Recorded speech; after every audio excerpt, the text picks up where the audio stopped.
I never really know until I play the recording back when we start. Hey, everybody, welcome to This Week in Hospitality Marketing live show number 205. And yes, your eyes are not deceiving you for those who are looking. We actually are starting with not just one host, but three hosts today, starting with three hosts. With me is Mr. Robert Kofor-Cheetah and Mr. Stuart Butler with Fuel Travel. They surprised me. Hello. They joined the green room before the show, and we collaborated and deliberated and discussed, and we're all primed and ready to go. And Stuart is bright-eyed and bushy-tailed. He got a great night's sleep. That's exactly right. Yep. Raring Really? to, I'm Yeah, not oh, struggling. yeah. I'm not struggling at all today. Not at all. No. He's not Wow. muddling through the clouded. Well, he's been very busy. Mm. Client Wow. relationships. Oh, I see. Yeah. Libation-based code. client relationships. Yeah. Exactly. So with that in mind, Mr. Robert, you had a great list of things today. I know a couple of them are kind of like, yeah, duh, Marriott's back into the target hairs of everything with Yeah. their. They need to change their logo to the Target logo, I think. That is funny. Oh, or boy, stop doing the head smacking stuff. Like, really? Oh, gosh. But yeah, so we have a couple of topics of that to get to. We have to talk about the world domination of OYO, or at least their perception that they are. Well, I mean, there are some numbers there, but there's a second side to the story on that one. And there's an interesting part of that article I wanted to bring up, which was about their use of airline lift in their data processing, because I can attest to some of that conversation. And a few other interesting fun things with Rutrose and so forth. But Mr. Stewart, since you were so generous to show up so early and be so kind and buoyant, is there a buoyant topic that you would like to jump on first? Anything on your chest you want to get off? Like, golly, this is just something I want to talk about today. No, not really. I mean, I think we should jump right in and massacre Marriott, because Okay. everyone else All right, everyone else load on apparently Marriott. is doing that right now. Yeah. Mr. Robert, do you want to kick it off?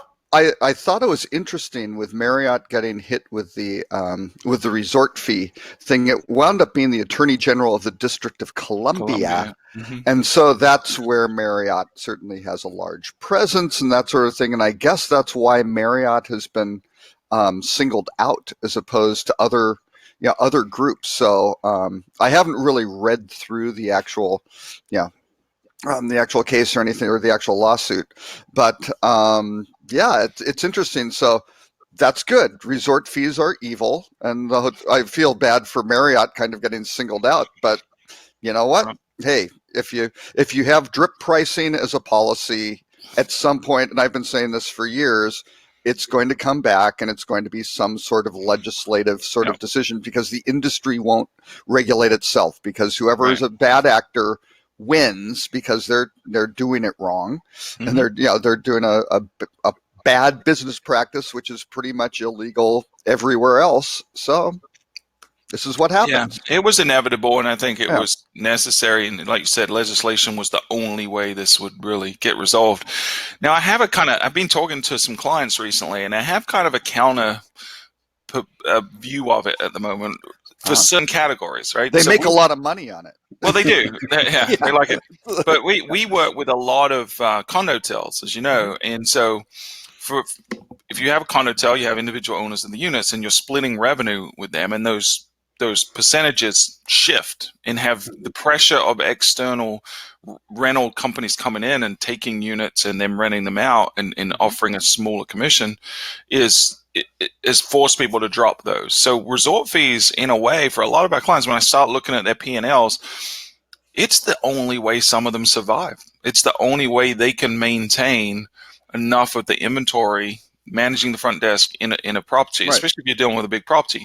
So by eliminating resort fees, my prediction of what's going to happen is not good for a lot of industry properties if they're condotels, because these profitability for the management company is going to go away. They're going to have to find a way to make that money up somewhere else. But more importantly, offsite renters are going to come in and rent more units. So you can end up in situations like you do with Panama City Beach now, where you have 30 different operators renting rooms out of the same building. From a consumer, they don't care. It's a hotel to them. They don't know the difference. They're booking at the hotel name.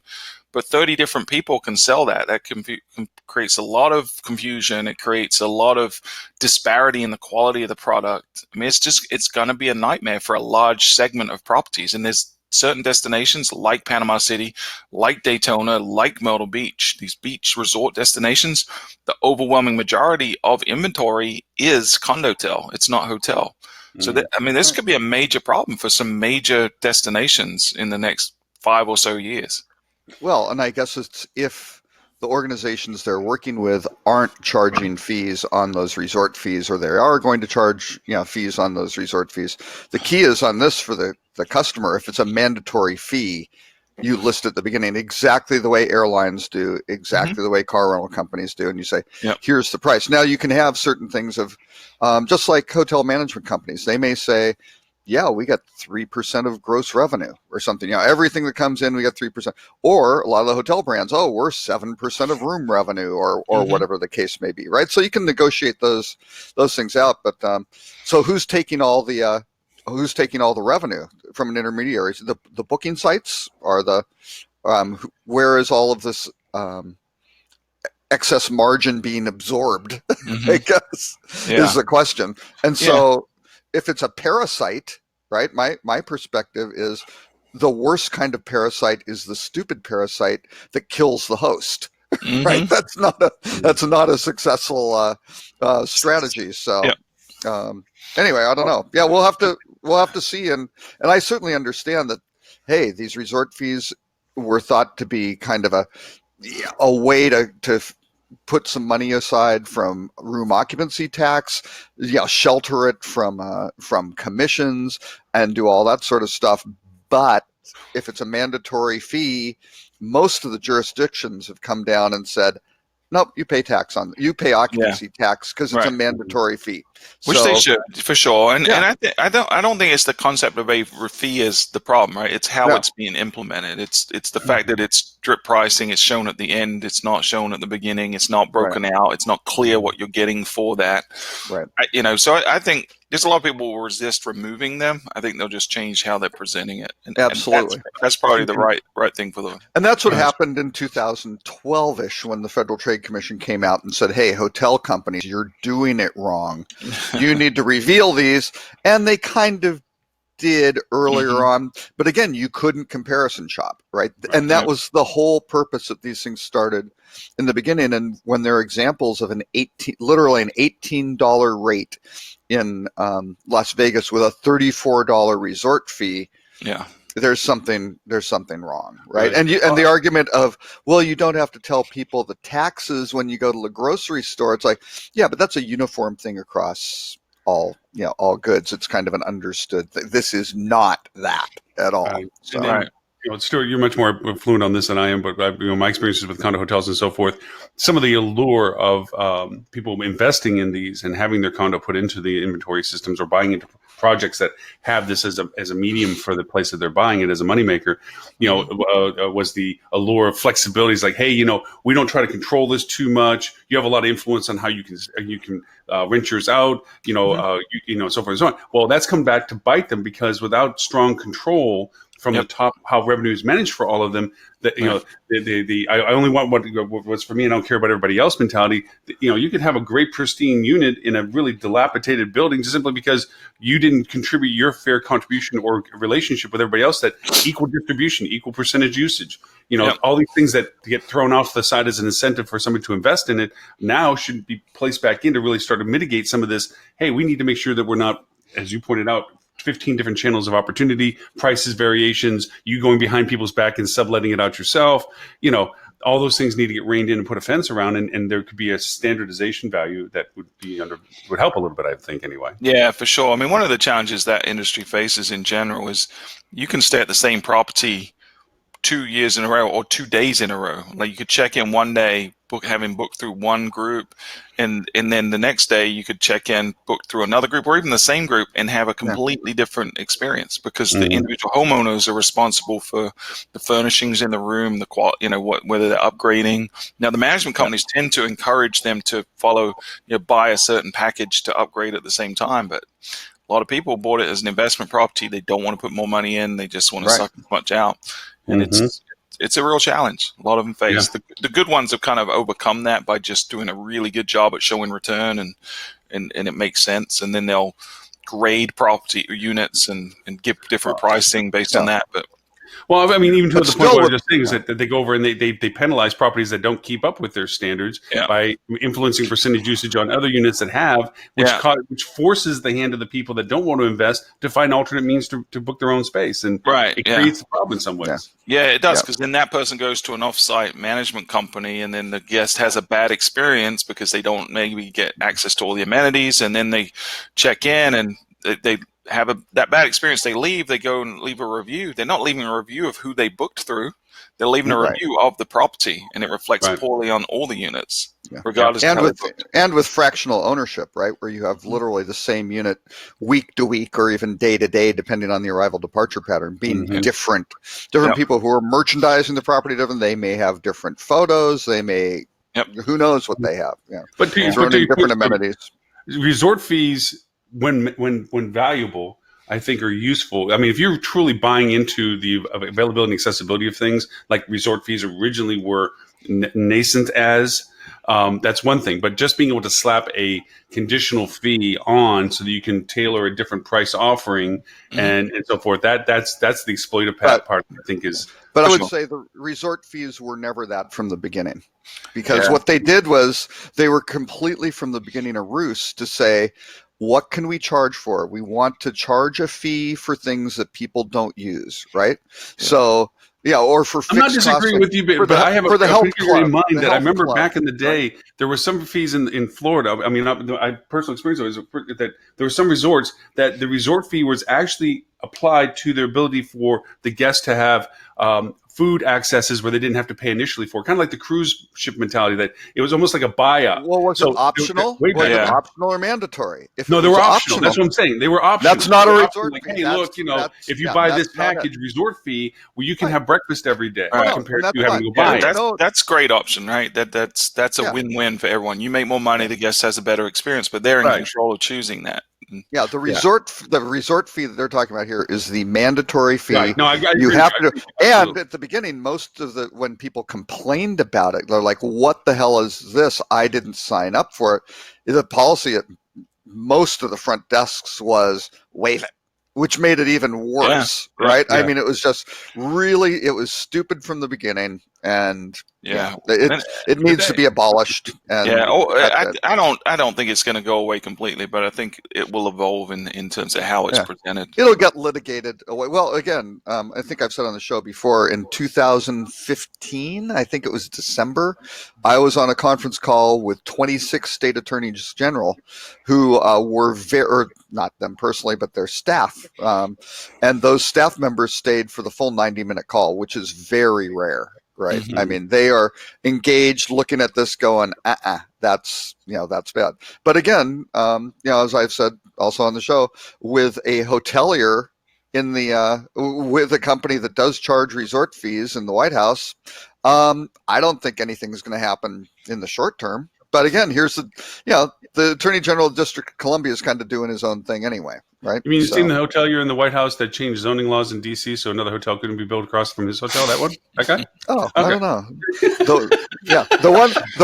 The one who leases the hotel from the federal government, so is actually leasing it from himself. Yeah, that that one. guy. Yeah, So, that one. Hey, if we're going to get political, we need Tim Peter on Yeah, we here. need Tim. I know. Where's Tim? Well, Tim our is hero, not where are here. Tim is protesting somewhere. He's probably locked. He's chained himself to something. tree. Something. Yeah, Uh, exactly. Don't cut this tree. Don't cut this tree. Oh, anyway, so the other Marriott target shooting practice today is Oh, I think 99 million is enough. I think that's a slap. this is a very interesting point. There is a lot of the range apparently in the UK, when you look at it on a per record basis, goes anywhere from 3 cents to $15, and I think this one worked out to like 30 cents or 15 cents or something like that. I don't know. So it was somewhere in the range, but it's a I feel we really had wide. somebody that came from England that would know this. We got a South African. Yeah. slash I know. New Zealand. Well, Yeah. wait. If you do, yeah. Well, what would they do in New Zealand? That's pretty close. Yeah, to, no. Yeah, there you go. well, it's geographically close to England, isn't it? I don't know. You guys are funny. No, I mean, I think this is it's been one of the criticisms of GDPR in general is there's a lot of ambiguity in not just the regulation but the enforcement as well. So that is a massive range. I mean, imagine if they come out and said, yeah, it's going to be $15 a record.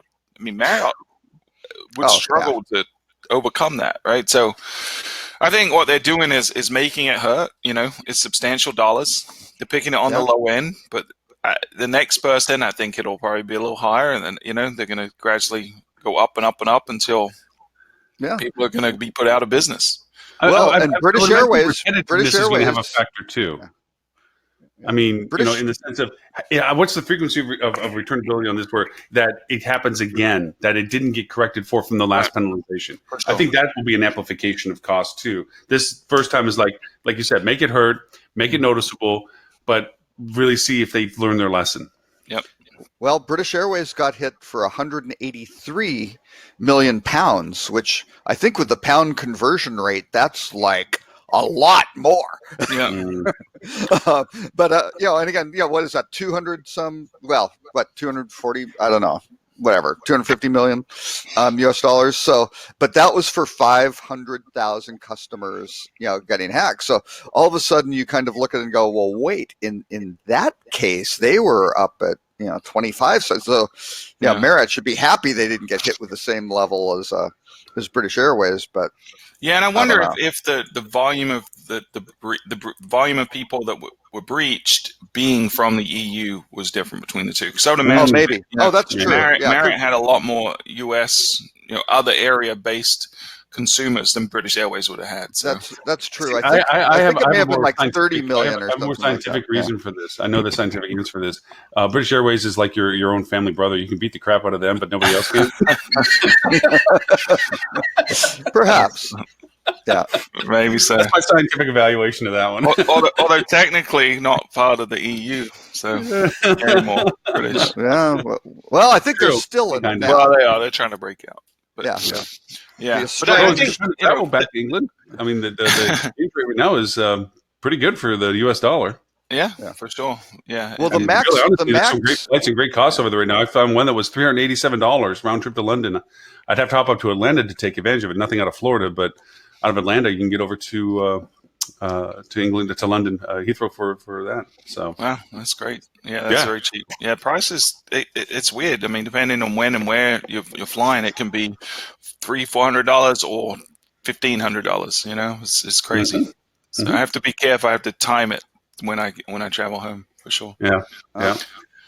So, all right, we beat up on Marriott for both things that are good reasons for it. But can we talk about GDPR in general, or data protection and privacy? Because I think that's the lesson to be learned, rather than just going, Nelson from Simpson style at Marriott. I think we should probably take a breath and say, okay, what does this mean? I mean, clearly the EU is sending a signal that they're taking this stuff seriously.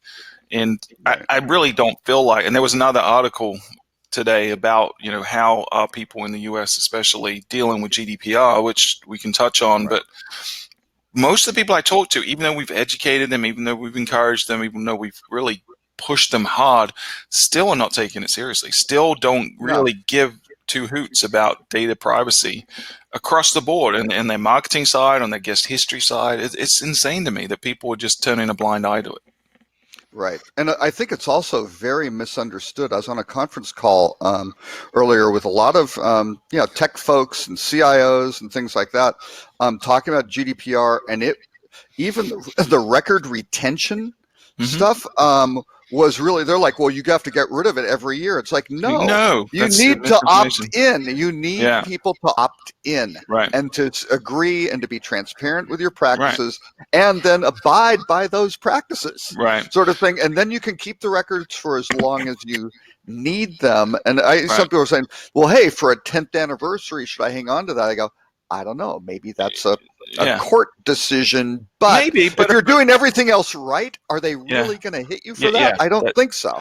I talked to a client yesterday that's shopping for a new PMS, and they were on a demo call with the PMS company, and I got a text during that demo, and he's like, these PMS guys are saying that we have to delete all our guest records after a year.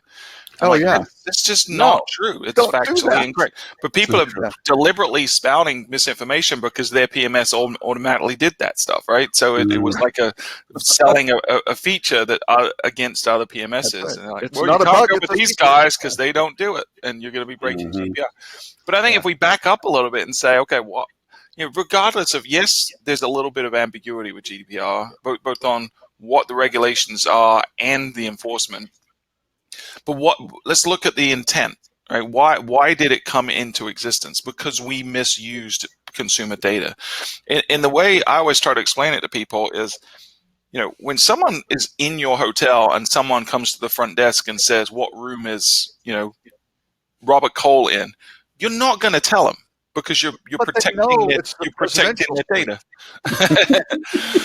But Unless we, I booked it myself, and it's down near the kitchens in the in a right. broom closet. And then they So, yeah. ask, where is Stuart Butler? And he's like, he's in the basement. But they people but that's- understand the but that's the fundamentals of hotels. privacy, right? Those are the hotels without the restraining orders. Okay, This to is keep true. you out of the basement. That's This is true. But the point is that we understand privacy is important. We always have. It's been a cornerstone of the hospitality industry.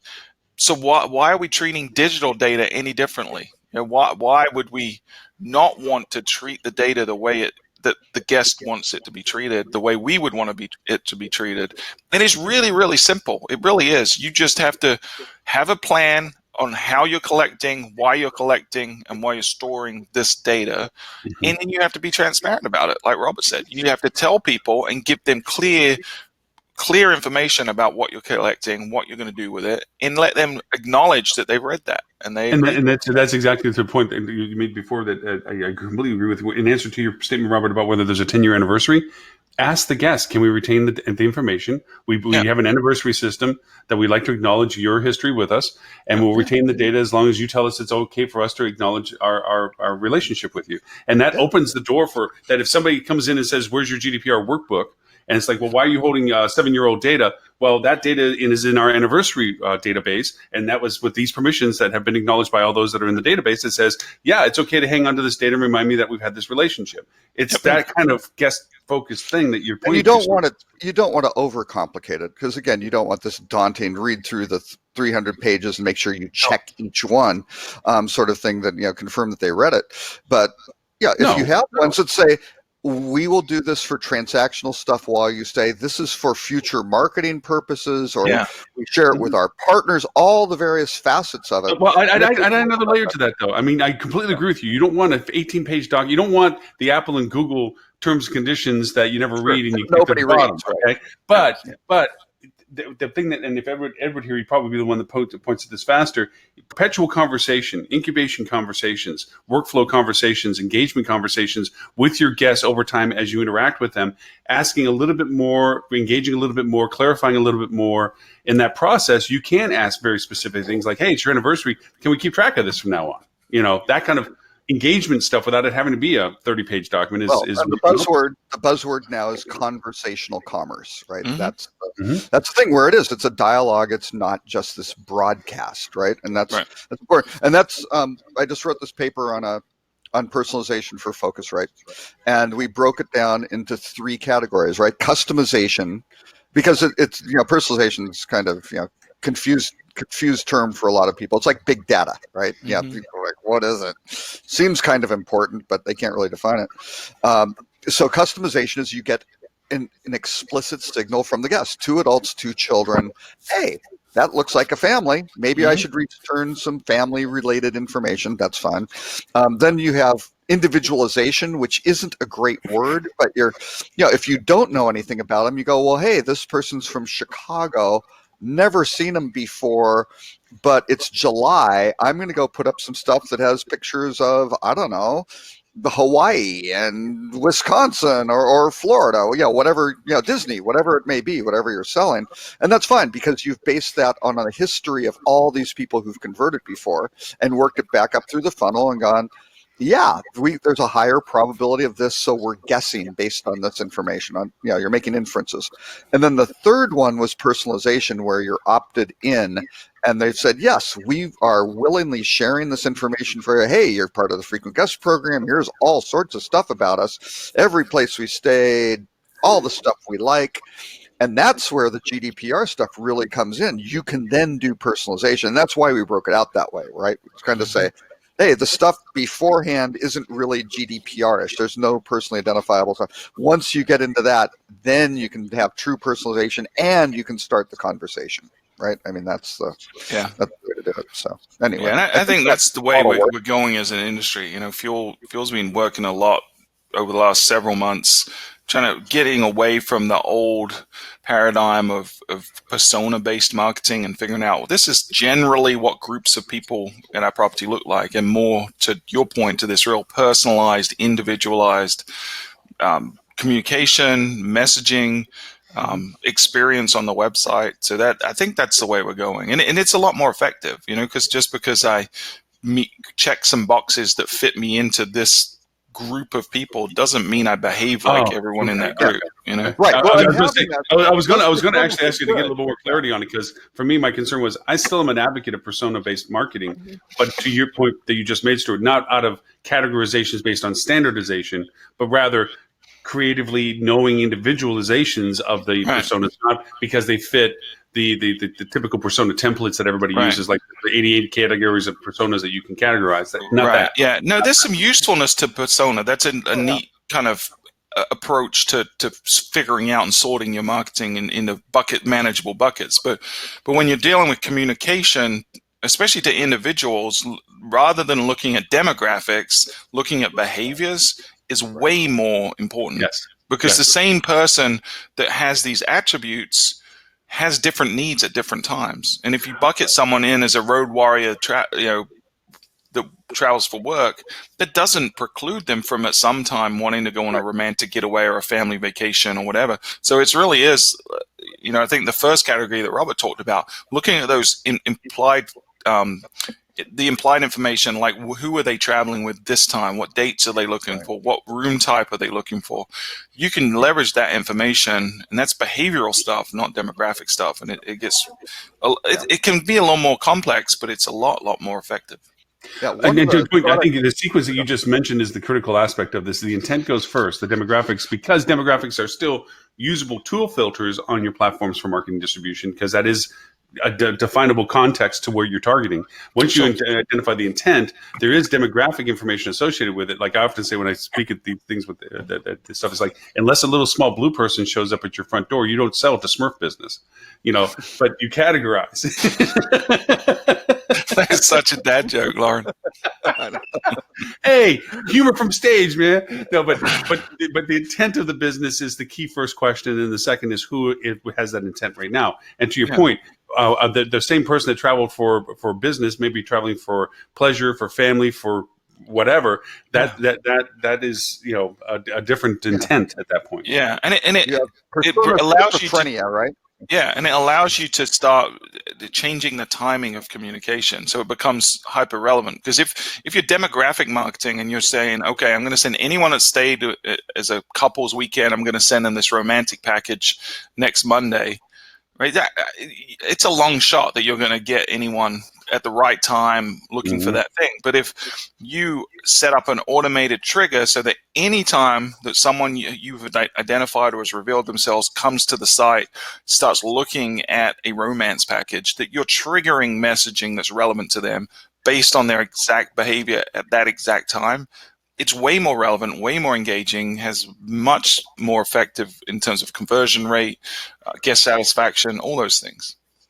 But at the same time, you also have to be careful where if you get very clever, like you get some sort of wizard of this data like Mr. Gray here who goes, oh, I figured out a way where someone came to the site and they did the romance package, and after they checked out, we're going to go send them. But this happened way pre-internet. I think I've said the story before.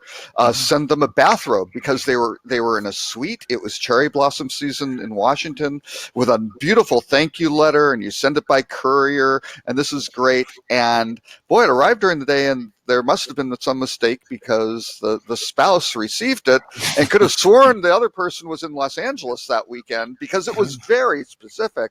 You got to be you got to be careful because they did not opt in for that communication, and all of a sudden you've created your best intention on these inferences. I'm going to pull a Robert. I'm going to pull a Robert. This has happened at Four Seasons in Palm Beach.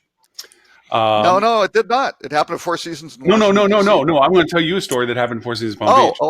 Where this couple comes in, and of course the typical, with the Four Seasons and the microphones go to the doorman and so forth and so on. Yeah. As they came in and they discovered who the person was, one of them said, "Hello, Mr. Smith, great to see you again."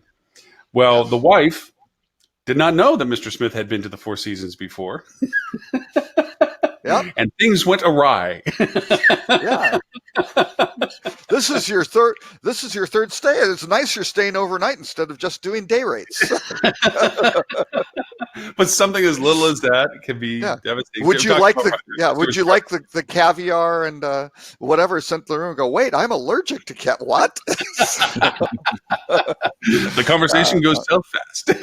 Oh no, and that is the double-edged sword of the our shows number 800 and 950 sort of thing. We're probably going to be going through just complete gaffes of personalization run amok, right? Very true. Very true. Crap, I was going to say one thing on the personas and I've forgotten it. Oh well, that's fine. I love that conversation because to me, right now, I'm in a bit of a paralysis. I of course got a new toy from AppSumo called Attico. Of course you did. And I dumped it onto a campaign I was running for HSMAI for their Singapore strategy conference as to who was engaging with the Facebook ads. And it had all this psychographic and behavioral breakdowns. And I'm just staring at it in mental awe of, I think I showed that to you, Robert. We did a screen share last week. Pretty impressive.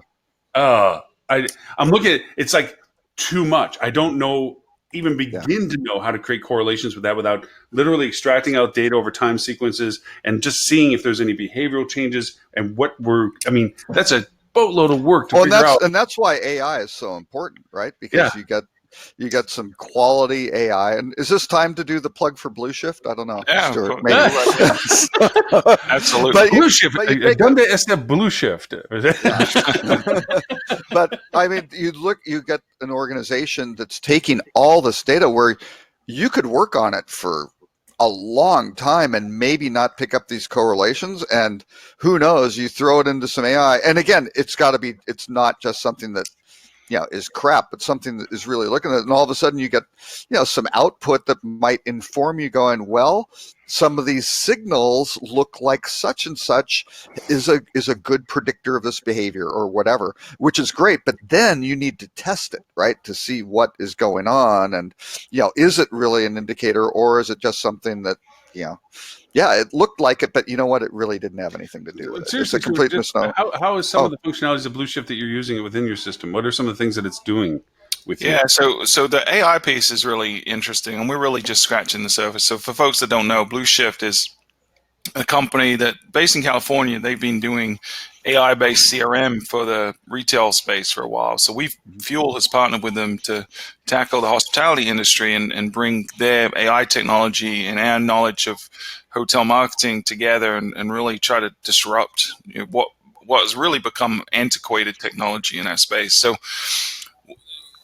the AI is really interesting because it really does allow us to do exactly what Robert was talking about, which is take like mammoth amounts of data. So we can build a really complex, ever-evolving, unique data map of every guest. So it's a NoSQL database, so you can basically lump any data together you want, whether that's demographics, stay history, behavior. So you can see when they hit the website, what they're interacting with, when they click on an ad, whatever it is, you can append all this data into this really detailed, what we consider a golden record of each guest.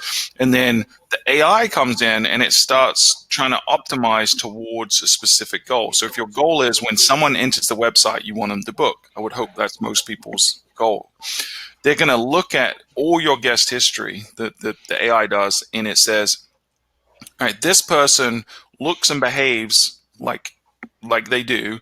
There's an 80% chance that they want this. So you can then start to recommend or customize recommendations to them, like what packages, rooms you're showing them, what photos you're showing them, what blog articles you're showing them, what questions you're answering. And then as you do that, it's automatically optimizing. So it learns from itself and says, okay, we thought this person was 80% likely to book. And there were 10 of those people that were 87. Well, we showed these people this content and these people this content, or nudged them this way or that way, and this worked and that didn't. So now we're going to optimize in that direction. So it takes all the manual stuff. What you were just talking about with your new little toy, where it's like, I'm overwhelmed with all this data. How do I take insights from this and actually put an action plan together? Well, with Blue Shift, you don't have to, because it automatically evolves and updates and optimizes itself based on whatever your end objective is, whether it's collecting an email address, whether it's booking, whatever. So, yeah. But you still have to be very careful with it, though, too, because let's say the person has you believe that they have high booking intent, but they keep winding up on this page where it's about the hotel and whatever. Well, you find out they're going to the phone number or something like that, right? Because maybe they're calling because, I don't know, maybe your website isn't giving them something that you haven't thought of that's really important. Who knows why, right? That's why they want to know the tides because they're fishermen, or I don't know. So that's why it's really important that you take that behavioral information. So you're not just looking at, well, what page did they land on, or where did they click, but you're also looking at how they interacted with the page. So is it click to call? Did they click on the phone number? Or they just abandoned right after that. The page with the phone, they keep abandoning on this page with the phone number. Well, maybe it isn't the behavior that you want, but it may be, hey, how do you fix this and how do you get them back into your, or offer click the call and see what happens there. All right. So a lot of our clients now, they're using, we set up a version of our booking engine for reservationists. So we're actually already integrated with a call center app called, or product called Aspect. We're talking to Navis about doing the same thing. But what we're able to do with a lot of our clients that are using Blue Shift, which is really cool, is we can track the same person, because if they're identified online and then they get identified in the call center system, we're picking that data back up and appending it to their profile. So we can actually bridge that gap. We can see when someone was on the website and ended up in the call center. Are you guys using a unique phone number for that, or you just? Well, we do. Yeah, it does use unique phone numbers in terms of campaigns, but we don't need to, because what happens is, if they've revealed themselves at any point in history, we've collected some they've booked before, they've signed up for an email, whatever it is, online, they have a profile. Then when they call and the reservationist starts putting in that it's Robert Cole and has an email address or a phone number that we can match to the profile, then that data being collected can get appended to there, so we can say, okay, this person now called at this time. So, well, and it's interesting. Some groups, and this has been going on for a while. I did some work on this really early on with Salesforce, and I think Salesforce bought the organization that we were doing the call number in with. But this was more of a B2B type thing. But what was happening is these guys had a variety of products, right? There was a credit card thing, there was an ATM product, there was another, I can't remember, a nonprofit type thing. And they'd come into normally like an IVR that would go, hit 1, 2, 3 to get queued over to some. Instead, you had this kind of going where they wound up on the website, they wanted information, here's a number, boom. And from the Salesforce side, you got all this tracking stuff, right? That, you knew exactly, here was their path, they were on this page. So that put them into a certain bucket of behaviors, and then you could channel it right to that person, right? Which was great. Or you could send it we send it to a queue that would then go to the one person, so then you could swap it out if they were out of town or something like that. But unbelievable conversion. And some of the groups who use this, actually Salesforce was doing it for a while, where you'd go onto their website or something. It was like your second or third visit, and they'd call you and go, "Hi, Robert, just wondering about the such and such." And like, "Oh, wow, you're freaking me out," because I was on that page 30 seconds ago, and again, on a B2B type thing, they're like, strike while the iron's hot, right? For sure. So you can do amazing things, but again, you start getting into some interesting. If your folks aren't opted in from a GDPR perspective to go use that data to go do it, you can get into trouble. I remember the thing I was going to say. It wasn't based strictly on personas. One of the see, our product managers, actually, it was for a hotel, a very large, prominent hotel competitor, told us that they were doing some things with personas and things like that. But their problem was it was really easy to put people into buckets, and it was really, really hard to take them out of buckets, right? And that was causing real problems because of this changing, itinerary based persona. What's the goal of the trip? Yeah. And it's like, I'm going to a conference, I'm doing this, I'm going to visit family, and they're back to back on even the same, combination of flights on some open jaw ticket. So it can get really tricky. I don't disagree with that. I mean, in the nature of things, the original reason why when I talk about these things on stage stuff is that we categorize people is because we as humans can't handle the individuality of what we're doing to engage with. We stereotype people when we talk to them. We categorize them mentally when we first meet or whatever it is, because we're trying to quickly as possible assess what this person is based on their physique, their manner of speaking, their any cultural clues that we have. We categorize them, stereotype, and we do the same thing with marketing, where we categorize them based on the source of business. And to the greatest point that I think that you both have mentioned is that the better, stronger way is the intent of business, not because we think they're doing this because of, but because we've been able to identify why that they're coming to us, for what reason. And so it isn't bad to categorize, in the sense that we are creatures of habit. We go into a grocery store, we turn right. We look at everything at eye level before we look high or low. There's things that we do as human beings, I guess, that we have as a culture have come into these patterns of. And the same goes with our travel things. When conferences, what's transportation, what's Wi-Fi, what's within walking distance. There's fundamental aspects of targeting certain types of people. But, and I think you both made a great point with both of this, is that it's also going past that. It's going past that initial intent to re-identifying the true interest. For sure. And identifying that. And that's what and I don't think any of us are saying personas are bad or you shouldn't use them, because they really are helpful when it comes to like content planning. Things like that. So they're like, great for humans. Really, really informative.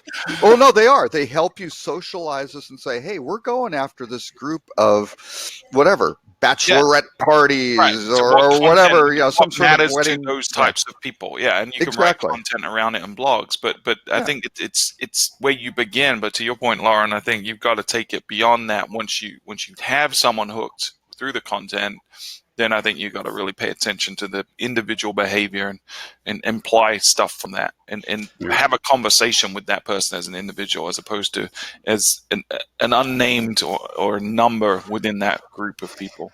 Which is always so perfect on your website. And then you just, because you really want to test the relationship with the customer, throw them into a completely generic booking engine experience. So it's totally disoriented. It has nothing to do with all the information you gave them and the nurturing and what they wanted.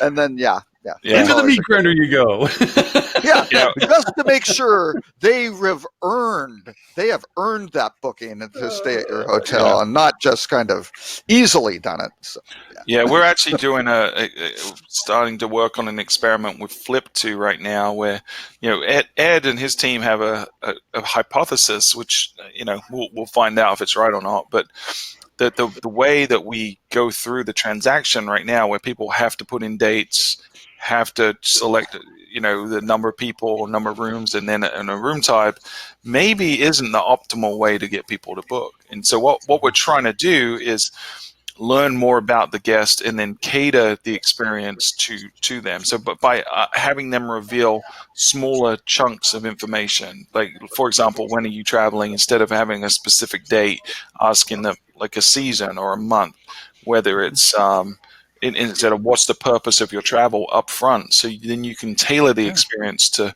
showing them information that's going to be relevant to them. So we're kind of baking some of that into our booking engine experience for the entire Myrtle Beach market.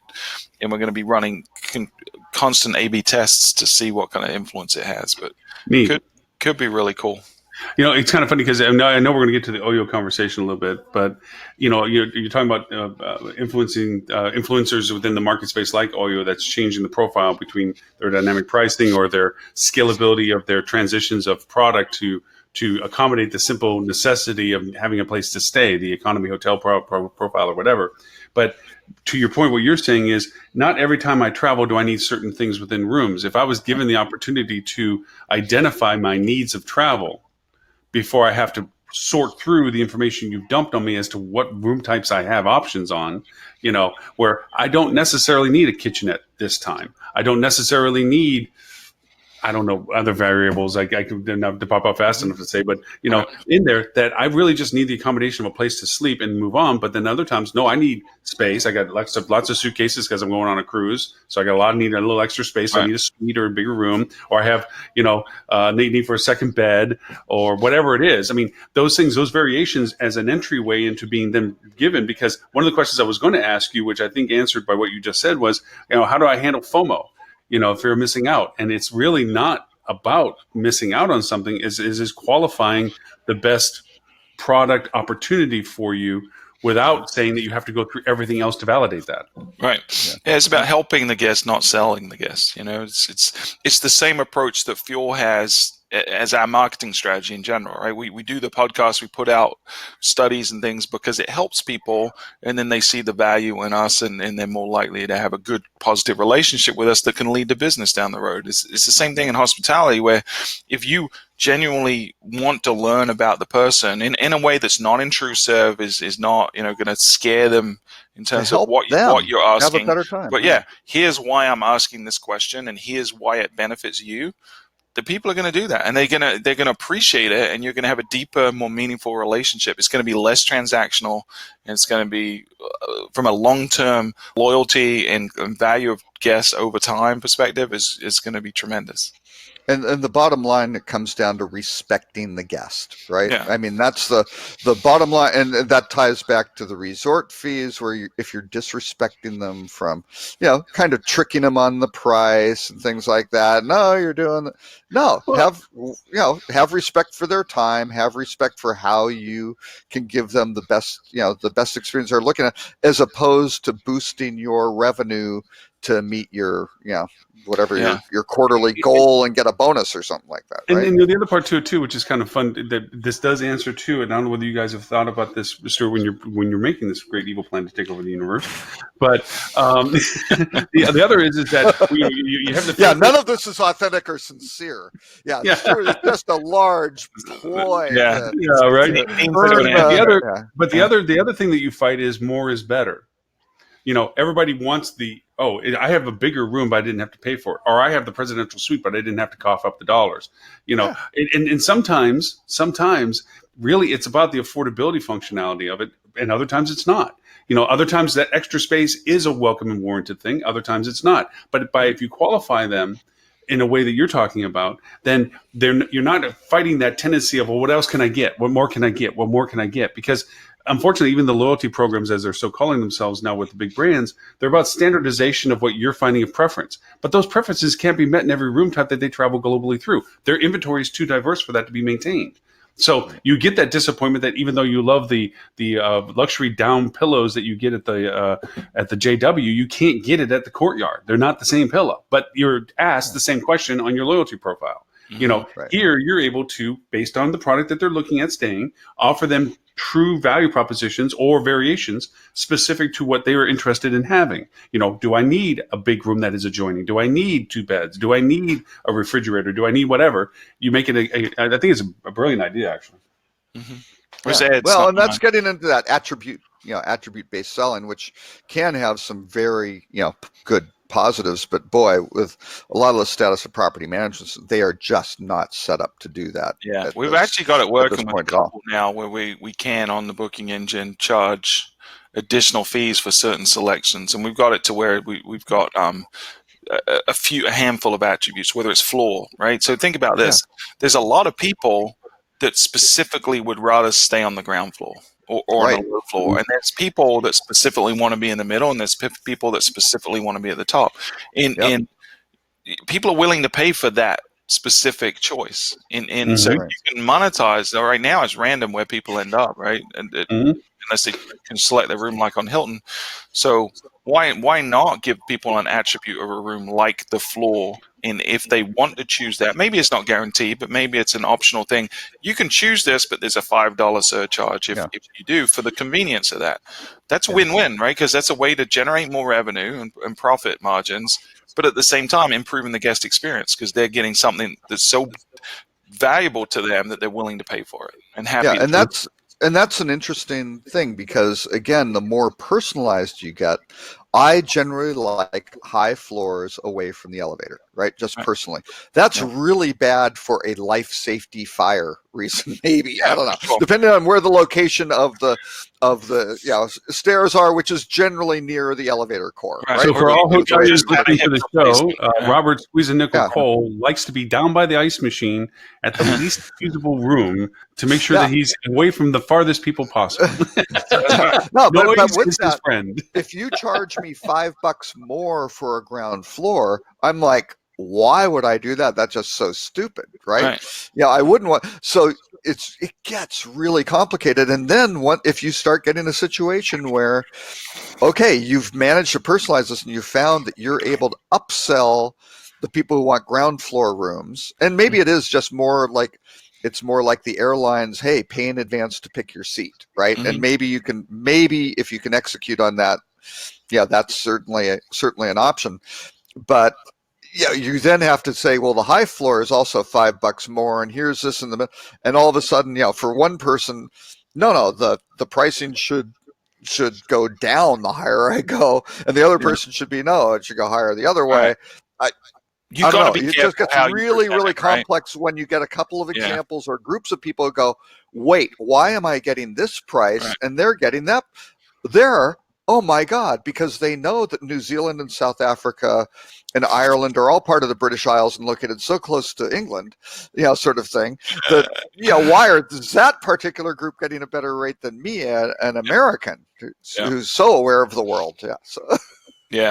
Yeah, I think you've got to be careful how you present the information to people and make sure it's not distracting or creating confusion or adding friction, because that's the last thing you want to do. So, I think it could be as simple as, advanced search options or something like that. And then you just say, rather than showing the list of here are the different things you can choose, it's the category of things. So you say, for $5, you can specify which floor you want to be on.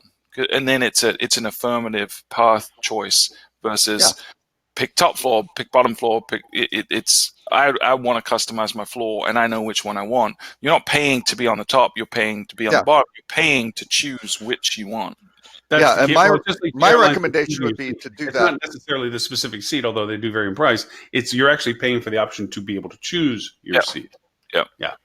Yeah, well, but then they have a seat map where all the seats are now graded. Oh, sure. So then the center seat I can pay $5 more for to pick my seat. In the hotel world of operations, there's reasons why people are put on certain floors versus other floors, because you can standardize your hotel housekeeping systems, because if you can put more people on a single floor rather than multi-stack them, you don't have as many housekeepers that need to come in because one housekeeper can facilitate a floor, or you want to put them in one chimney of room types, because that allows for you to go over and maybe turn down one of the boilers so you can turn the other one up because it handles that stack and not the other stack. Sure. Yeah. There's operational it certainly creates some complexities, but it's worth testing in terms of, can you generate more profit and more guest satisfaction by doing a little more work? Right. Yeah. Well, and the airlines have been masters at this. Not that I like this practice, and I don't think most consumers like it, but they're making a fortune on this because they've gone out now with basic economy, where you load in, group 9, right? They started saying you couldn't have overhead bin space. A couple of them still do that. Yeah, I think Spirit and some of those, but yeah, that I think most have kind of backed off a little bit on. But again, if you do that, they are going to, by God, make sure you get a middle seat, right? And it's not going to be great because they are not going to give you the opportunity to go change it to an aisle seat, unless maybe you're a longtime loyalty member who booked this, and then they could, they have other signals to say, well, ease up on that person or whatever, because we want to be nice to them, or they're in a competitive market, right? We want to make sure we don't tick them off. But it's an interesting thing because they are getting they are nickel and diming all these different opportunities, but they also had a sea of data to look at and go, these are the middle seats people hate, right? They never get selected on the, seat selector. So they had all that information to figure out how to charge $7 for that seat, $19 for that one, $25 for the, it's a little ugly, but I don't know. I mean, it's good business for the airlines. It is, so. And I think we as a hotel industry make the mistake of comparing ourselves to the airlines too much and looking at what they've done as a lead indicator of what we should do, and I think they're different animals, right? Because you choose a flight, price is obviously a component, but it's really often more about the convenience of where you're going and what time you want to get there and coming back, right? So those are the overriding driving factors. It doesn't matter whether you sit in an aisle seat, a window seat, have more legroom, have less. I mean, those things make it a little nicer, but flying sucks, period, for everyone, right? We don't pay to fly because we enjoy flying. It's not a leisurely thing we do. It's for a purpose. Whereas staying at a hotel, we're making that choice because we want the experience of the hotel. Well, yes, we're going for an event or whatever, we're going to that destination, but the actual experience of staying in a hotel should be positive and should be enjoyable. So I think when we start looking at what the airlines are doing, they're doing it because they can, and because it's not going to negatively impact them, because we're frustrated that we now have super basic economy that gets us like 1 inch of legroom. We're stuck because it's what airline we're going to fly on. It depends on where we're flying from and what destination we're going to. It goes back to the old statement: is like, why do people try to crowd the gate to get on the plane? It's not because they don't have a seat, and if they don't get on there, they can't fly. It's their suitcase. It's whether you can get your suitcase space, and is a real element of why you're trying to be as early as you can on the plane. And then I had a fascinating conversation. Guy from American Airlines, actually. I realized this to a certain degree. I just didn't realize to the extent of this is. When you're talking about checking in bags and so forth, that's all data they're analyzing for what is the cubic foot space underneath the aircraft as to how much is there. And then, of course, they don't know the weights of people and the weights of the luggages and so forth. So that's always a variable that is accounted for. But as in these airports, as things are going on, they know how much anticipated empty space is going to be in the bottom of the plane. Then they know how much of that is potentially going to get filled up based on the capacity of the plane up top of those who have to turn in bags because there's no more space above people to turn in bags. Right. That's calculated based on statistics and everything else like this. Then as the craft fills up, towards the latter part of this, and I didn't realize because every once in a while I'd hear the late closing of a hatch of something on the plane, the ka-chunk, okay, is once that's all figured out, the total distribution weight of the plane is calculated, and they know how much space is left, there's these roving carts of product that needs to get to the destinations that these different air carriers are going to that determine whether or not one of those products can fit into that plane and help with the shipping. I didn't realize. I was like, that's crazy. Now that's optimization of deads. I mean, at first they just complain like, well, we don't use the bottom of the planes that much. That conversation went away. They do. They optimize that space. How much more weight can go into it? How much space is left with it? And they use that as a transportation service, as an augmentation to the space they have available on the aircraft. And then sometimes they don't because they don't want to put the fuel cost into it. It's not worth it to put it on that plane. They're going to put it onto their full carrier or something. It's just the math that the instantaneous of all that's going on is just crazy data usage. It's like, that's pretty cool stuff. Absolutely. But again, when you start getting into customer hostility and being inhospitable, the airlines are like at the top of the list, because now what happens with all this basic you've got a family who wants to go to Disney World, right? They want to go they want to go see the new Star Wars land, something like that, which is great. Yeah, I don't Apparently no one is empty, everyone's saying. But but anyway, all of a sudden it's like, oh, well, we'd like to have the kids kind of sit with the parents, and all of a sudden now the families are the ones who really get nailed with that, right? It's like, oh, great, we get to pay, whatever, an extra whatever for checking bags anyway, because we've got these kids with all this crap, and now we've got to go pay extra in seats both ways, right, on a per trip basis. And all of a sudden, they're paying 30-40% more for this. No, just put the kid on the plane that's supposed to go to Germany and ends up in Sweden. It's no big deal. It's all right.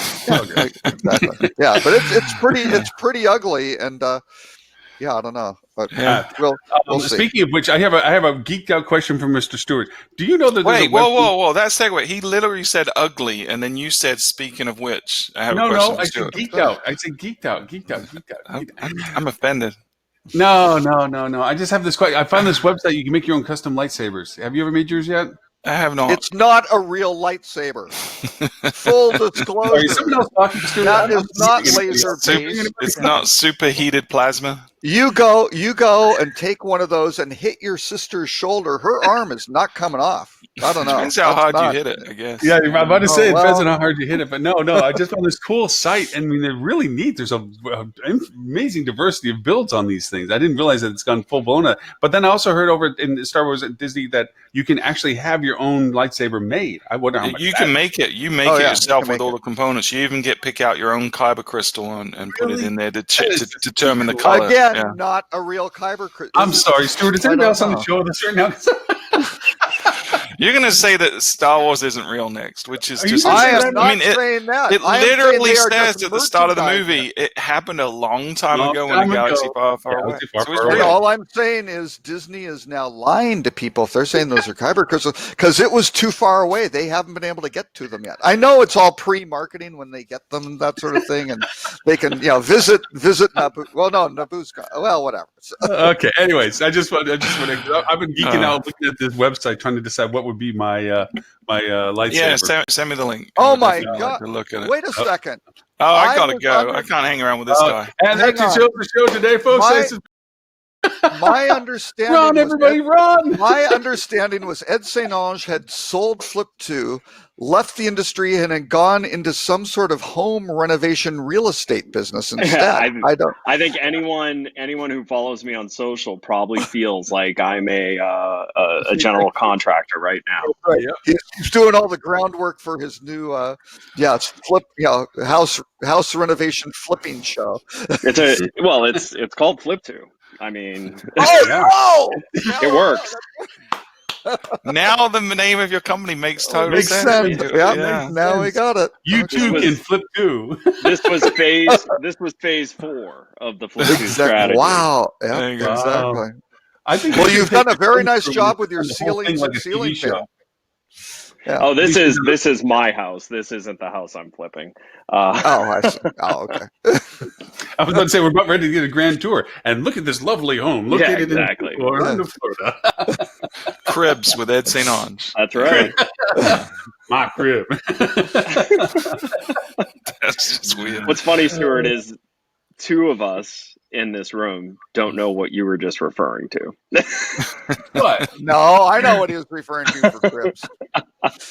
Hey, I was watching MTV before you were born, I believe. That's All right. so, gentlemen, how's the show been going? Actually, we we've had a just sat very here waiting for productive. All we've done is we've sat. Well, obviously, you haven't watched any of the shows. We've sat in silence waiting for you to join, and just It's been 2 a half hour hours. of nothingness. Yeah, Yeah, or an hour of nothingness. Yeah. We need your opinions. yeah. Well, Yeah, and so- I'm happy to give them. We tackled the we poked at Marriott for their fiascos again, and then we also had a nice in-depth discussion about GDPR and the adaptation of persona usages and the sequence of how they should be used in your marketing strategy. So we had some good topics on that. Nice. I wanted to talk about the brand stuff though because I put them in a specific order. They tell a little story, which I thought was interesting. Well, actually, I'm kind of glad that Ed's here because you did throw in a nice meta searches useful Oh, article. yeah! I thought that was a great piece Did of clickbait. Did anyone headline. else get angry at that title? Yes. Yeah, It wasn't just me. No.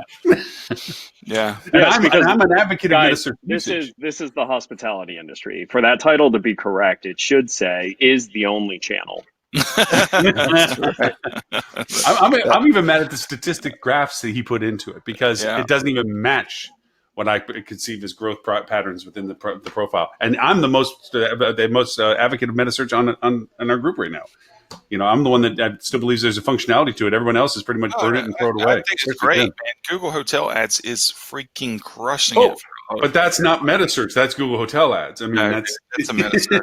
Yeah. Well, but I'm saying is I'm been an advocate of it. So Who would have thought the search engine would figure out that Metasearch? compiling all the different rates inside of a feed had like commercial impact. And oh, by the way, there's more money to be made by selling access to the business whose rates are being published by all these other channels, or just allow it to show up as it is. I mean, Google Hotel Ads is the perfect game of chess for meta search. Yeah, rather than just doing another meta search, why not just sell to the hotels control to at least get to show up in the results? It's brilliant.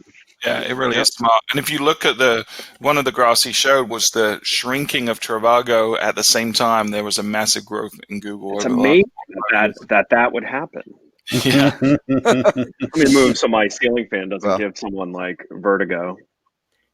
What do you mean, Ed? Yes, we will all subscribe to Flip 2. Sure. What's that show where the guy has the pipe and he talks about Masterpiece Theater? Ed looks like my lovely wingback chair. Exactly. He needs a smoking jacket on or something. That's right. Exactly. We're going to review Gone with the Wind. And a cigarello or a pipe. Yeah.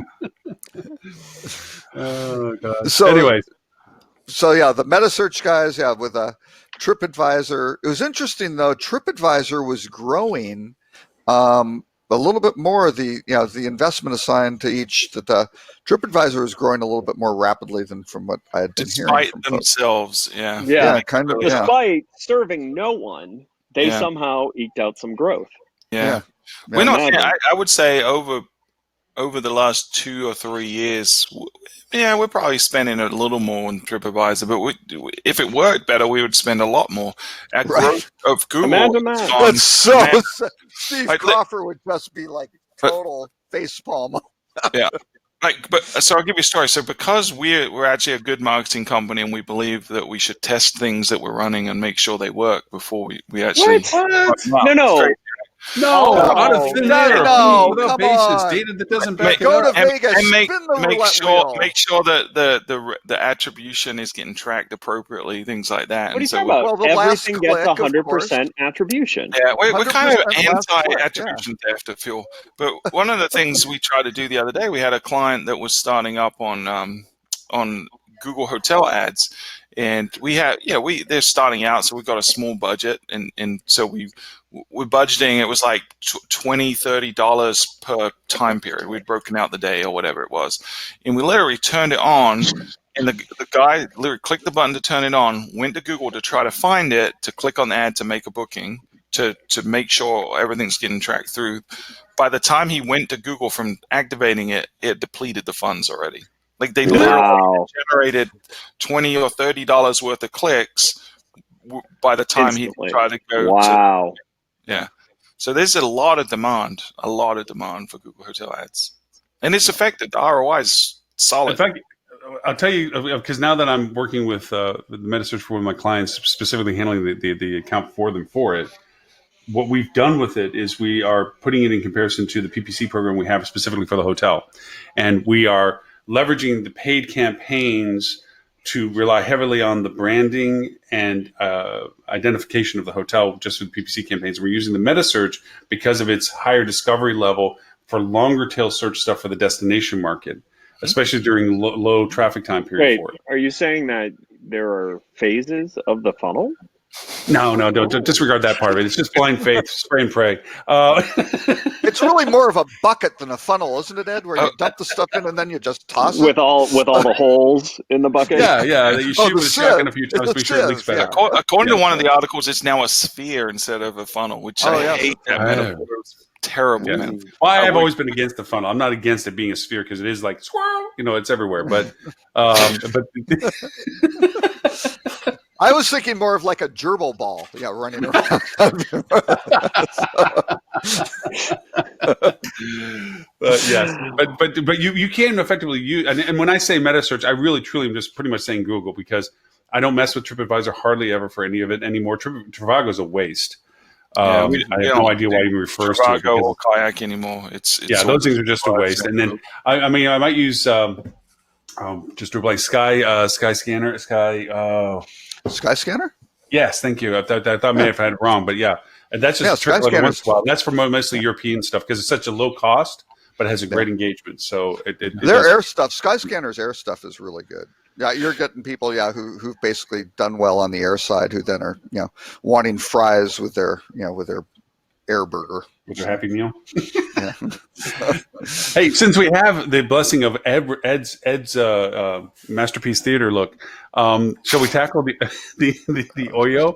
I mean, Oyo. hotel a day keeps the doctor away. 5 even more a day is Well, even better. And I think we should start off 23 to 92%, like that, with dynamic pricing from $23 to $67. Depends. So on what's interesting about this and how no one's really put this together is Oyo is nothing more than what Expedia would be if they decided to just slightly change what they say they do. So when you're really not deploying brand standards and things like that, I imagine it's fairly easy to acquire hotels. And so you kind of look at what Oyo's doing, and the word of caution I'd throw out there for anyone who's excited about what Oyo's doing is Oyo is proving a case study for Booking.com and Expedia. Because if Expedia is already talking about they're a technology company now. Right. Well, I mean, probably one of the best booking stacks that has been scaled to that level out there is Expedia. So why not, start becoming Expedia hotels? Yeah. I don't disagree with you. Well, as a matter of fact, I applaud the idea because it really is. When they walk in, they put lipstick on whatever they can walk into, and to some base level of compliance, of familiarity, not because of qualities of certain things, but just really of familiarities. And they are absolutely reaffirming and validating, don't buy early, buy whenever you need it, because the price can be anything at any time, depending upon what we think is demand for that time. So if you're coming into a high demand cycle or conference or something like this, you may consider buying early just because you know that the demand's going to be there, that you're never going to get a better rate. Or you might think that I'm just randomly showing up and the rates are all over the place. I'll just wait until I land and book again. But there's one interesting dimension in the economy sector. There aren't a lot of properties that they're working with, and they're talking about their South Dallas Inn and things like that. There's nothing cheaper in the market. Right. So what they're doing is they're playing around with demand to fill, and they're dropping to $27 a night because that's what demand is dictating to basically run the place full. Right. So, from an ownership perspective, you look at the RevPARs doubled on these things because they were running low. So because you're taking very effective a hotel strategy. That's probably got 3 rates a year. Right. And or a fixed price, or not knowing what they were doing, right? And then you're applying just some effort.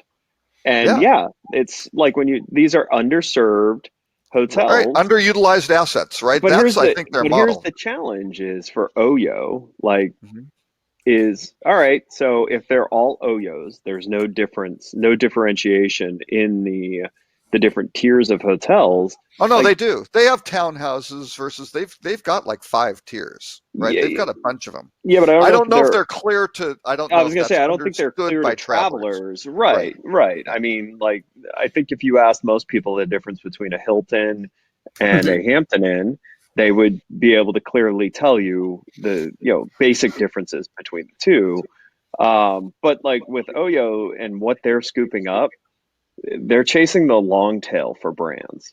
That's really what it is. It's complete. Yeah, it's the ones that got kicked out of they weren't good enough for Nights Inn. Unfortunately, Tim's not here to defend but the ones that just had really and they are doing some level of brand standard. I mean, but it's not a brand standard that would be for the traditional brands, which the 1-star hotels were not a great. Well, I guess I won that debate. So Ed, I thought I just won the debate. That was the thing. You're out of my screen went blank and then rebooted me. Yeah, it was weird. Oh, okay. That was weird. But I think it's smart by Oyo to be doing these to get all these underserved hotels to kind of do it. Now, are they going to go knock off Marriott because of it? I don't think so. They may wind up getting more people to travel because it will be more affordable, which is probably a good thing. I mean, and to stay in hotels and things like that. G6 hospitality needs to be concerned about Oyo. Oh, absolutely. Absolutely. And actually, I mean, Oyo is going to be concerned about G6 because G6 has gone through a massive overhaul of their Oh, yeah. properties. And upgrading, and they are not cheap. Motel 6, which was $6 a night, is probably over 39. 100. No, No, oh no, a bunch of them are, yeah. Well, again, they're dynamically pricing too, Right. right? So I don't know. Yeah, maybe not 100, but Yeah, I don't know they're what the RevPAR. Yeah, I don't know what they're getting, but it's a lot. It's a lot more than people would go. Well, and Oyo you got to is, wonder: is Oyo going to address what Motel 6 addressed, which is how do you keep meth labs out of your hotel? yeah. Because Motel 6 figured it out, and it was required second day room cleaning. Yeah. Well, Yeah. two things. One, ID on check-in, right? And I went through this because I used to run marketing for an economy group, and those were issues that we opened an urban hotel, so we stacked. It was really revolutionary. We took a motel and stacked the units vertically downtown. Who would have thought? But it's a high-rise motel. Yeah, in a red light district with exterior corridor like a motel would have. Or? It didn't have those. No, because that would be freaky looking. Exterior corridor, vertical. I think the fire escaping, approach was interesting. Hey. Yeah, but yeah, I mean, what we did is we required IDs, and that was a standard. Everybody had to show an ID, and we went back to like old English law that is something you can require. And all of a sudden, all the people who didn't want to show IDs just go, "I'm really sorry, I can't." Oh, come on, just make an exception. Go, I can't do it, and it's company policy. And all of a sudden, all the hookers and everything else went. Drug dealers went somewhere else. Although in Connecticut, we did have a property which finally they figured out that they had a sting. I think it was the Connecticut State Police, where someone was leaving cocaine, little bags of cocaine inside the air conditioning unit, and then checking out, and then somebody else would come in a day or two or three later, right, in a non-standard kind of, not like the next night or that day or something like that, so they get caught. And every now and then, and take off the grill. Very agitated guest showing up to the front desk saying, "There's a lot of dust in my room. There's a lot of dust in my room. Yeah, could you guys maybe run a vacuum cleaner or something?" Yeah. Hey, I used a fire escape down here. I feel great.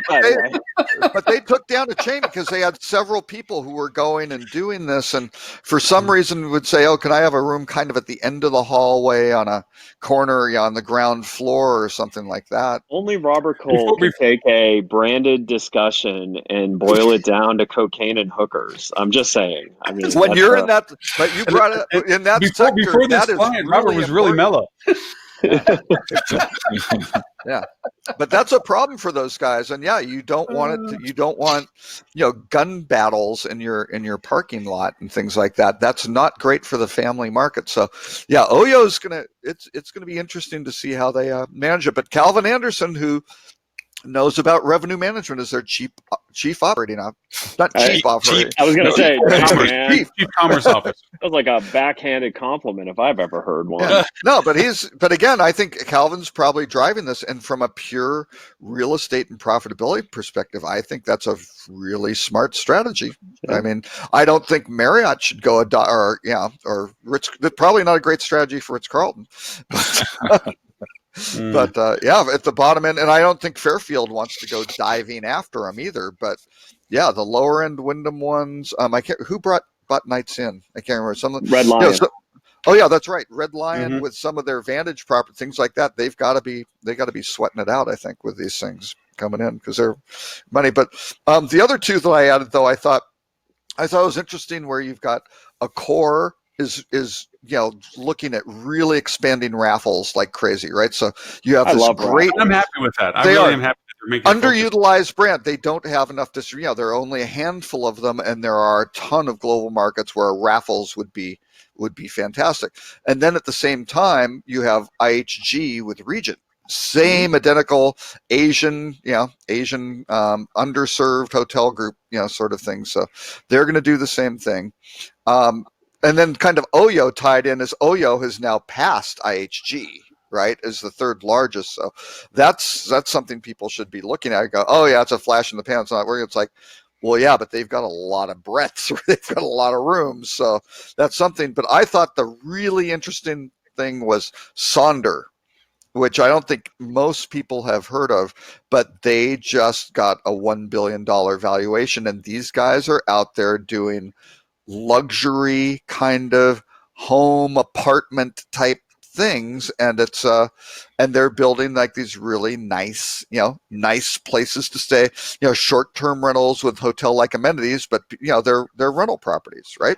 So it's it's interesting, custom built for as hotels. So they have certainly been getting a lot of investment, and they added 560 units last month. Well, that's certainly not putting Marriott and these guys at a in a it's like we said. I mean, mode, Sonder is the other side of the coin of Marriott. So we said that with the way the internet's going, you're either everything to everyone or you're niche. Yeah.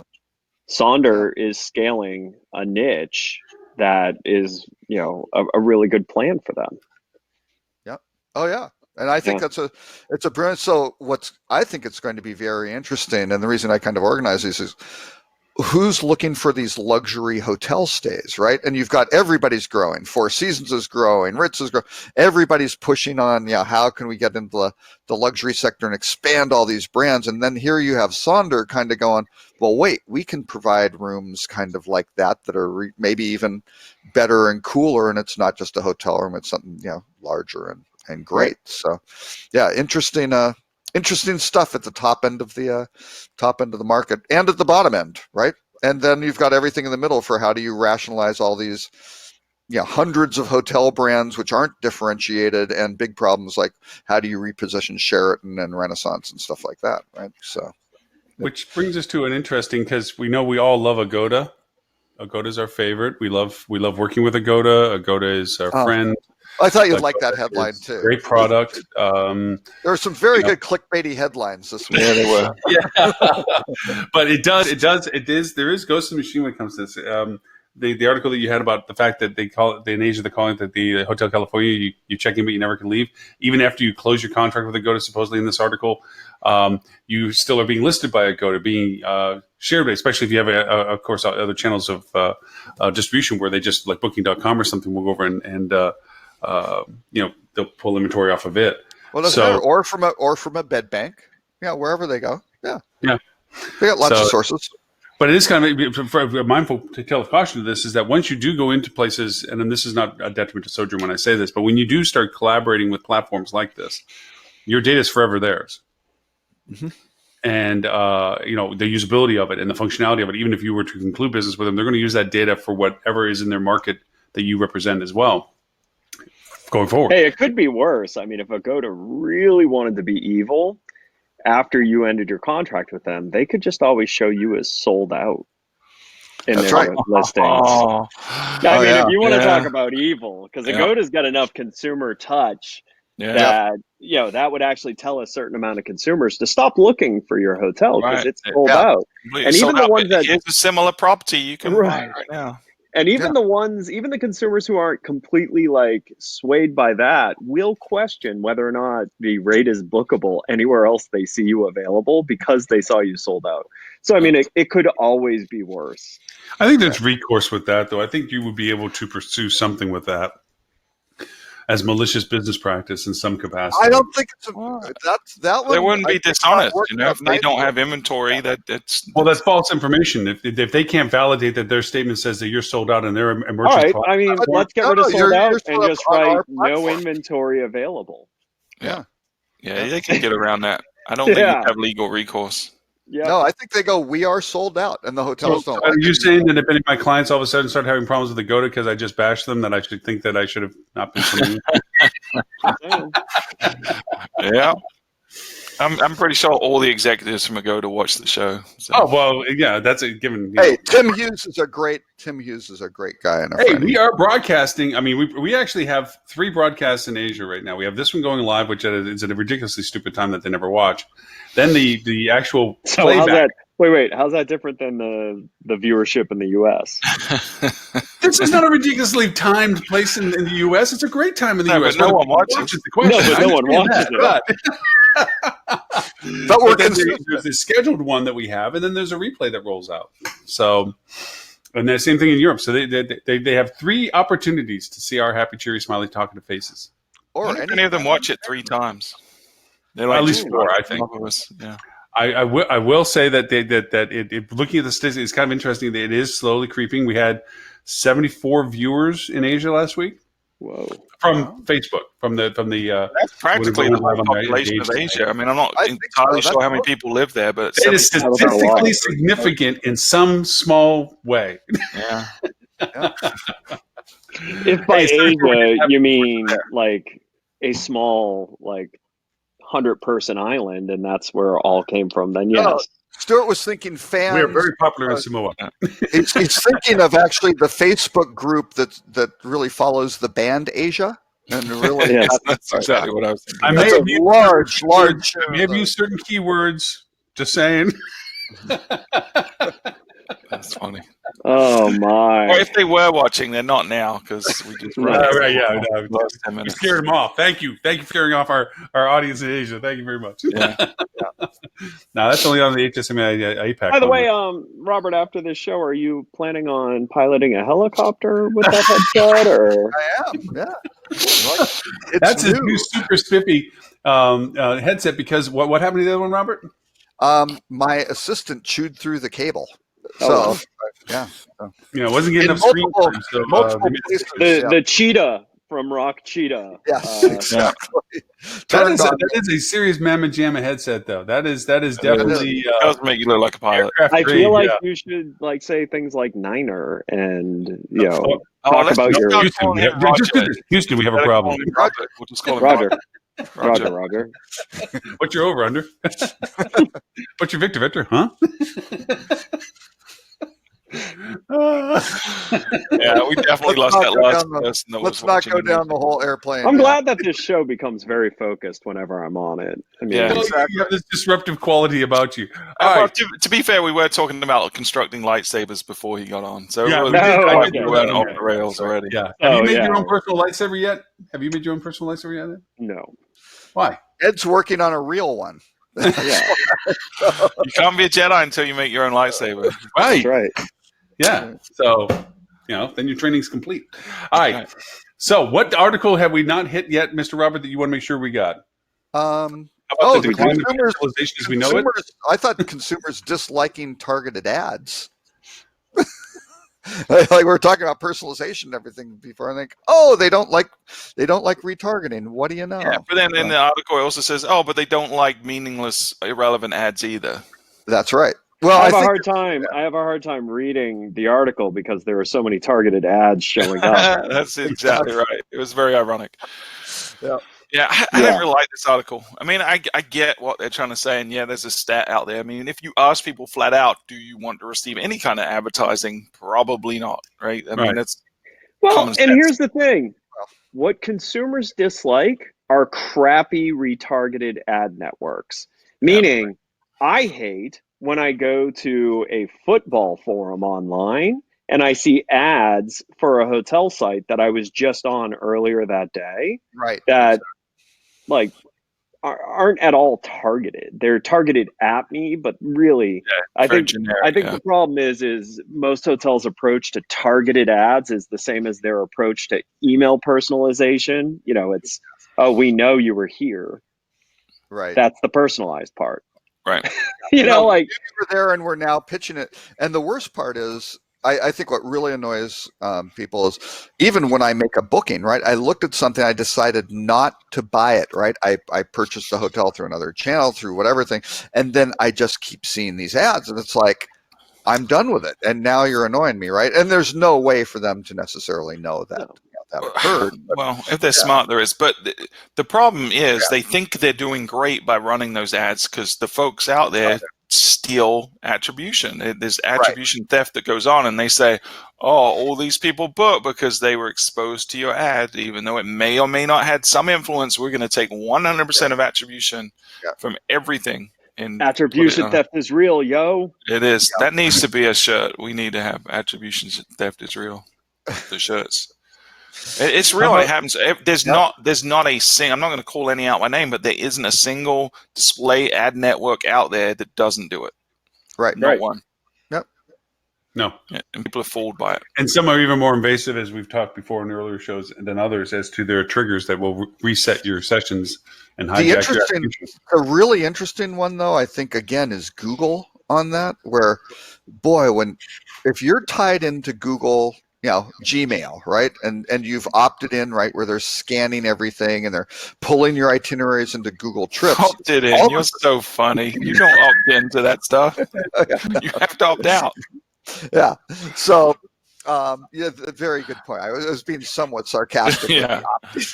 Yeah. When you have free will. By using this product, you have agreed to whatever the hell you want to do. Yeah. But with that, all of a sudden they could tell, hey, they just made a booking over those dates, right? Yeah, so stop the ads. It's not. Like I mean, but that tracking's not perfect. I mean, Stuart, I don't know how much you've played with it, but like the using the Google login to try and cross domain track people still is not overly strong. It's not ideal. Yeah.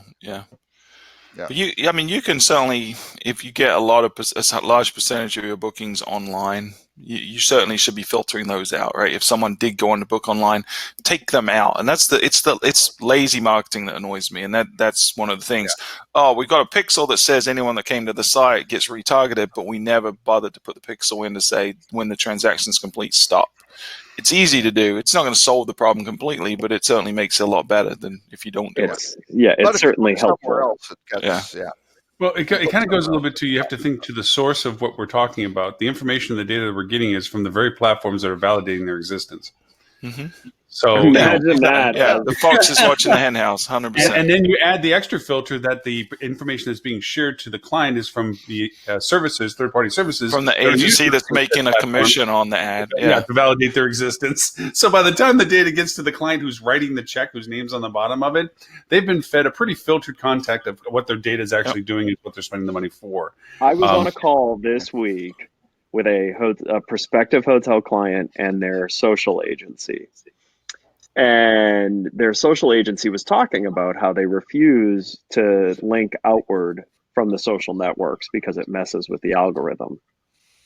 And I'm sitting here the whole time thinking to myself, like, okay, I understand you're trying to say that because of how it relates to my platform. However, what about when it comes time to book? Do you refuse to, like, so you're gathering people. You're gathering people for the hotel. To what end? Just to gather? Yeah. Mm-hmm. It's stupidity. I've come there's a across lot of that in the agency world. Because they're not wrong in terms of the algorithm you get penalized when there's an external link in terms of your visibility can be decreased, but they're losing sight of the whole purpose. The real reason that you have a social presence isn't just so you can make friends, right? It's so that you can sell hotel rooms. So. Yeah, it is. I mean, I've come across it a couple of places where doing audits for clients to validate their third party relationships and so forth. I've seen straight face them say, we don't measure revenue generation off of our campaigns because it creates an inaccuracy. And I'm literally going, why are you even doing this? Creates an inaccuracy? Is this like Heisenberg's uncertainty principle? Yeah. What? Is it because you don't know how to create the tracking, or you don't want to dispute the fact that you're driving a lot of erroneous vanity numbers to your clients so you can charge them? Like we can measure impressions really well. But it's like, well, I'll put those in my bank account tomorrow. I got lots of impressions in the bank vault. What I recommend to my clients is if they, and certainly, Fuel, I think this is their business model. If you leave a large hamper of cash, normally like a large unmarked bill, and the agency just takes what they need. Yeah, I think that's exactly really kind of the best policy. Just give us your entire budget and we'll do the rest. I love listening to So we have services that we're offering, and the first question they ask is, well, what's your budget? Yeah. When I was on the client side, I'm like, so that's like going into a car dealership and saying, I have $40,000 to spend. What can I buy? Oh, amazing. I have this deal for $39,999 right over there. Yeah. It's like, tell your budget. I actually think it would be funny to launch an agency called The Honest Agency and actually make its tagline, "We turn money to metrics," There you and go. then see how many hotels you can get to sign up for it. And then like literally just take their money and turn around metrics. Here's some stats. Here's some I love stats this Oh, for your you. stats for your hotel. Oh, I'm sorry. I thought I you wanted love just the the sample slogan. set. That's hilarious. Well, to be That's fair, that's not that dissimilar to what some agencies are actually doing now. So Right.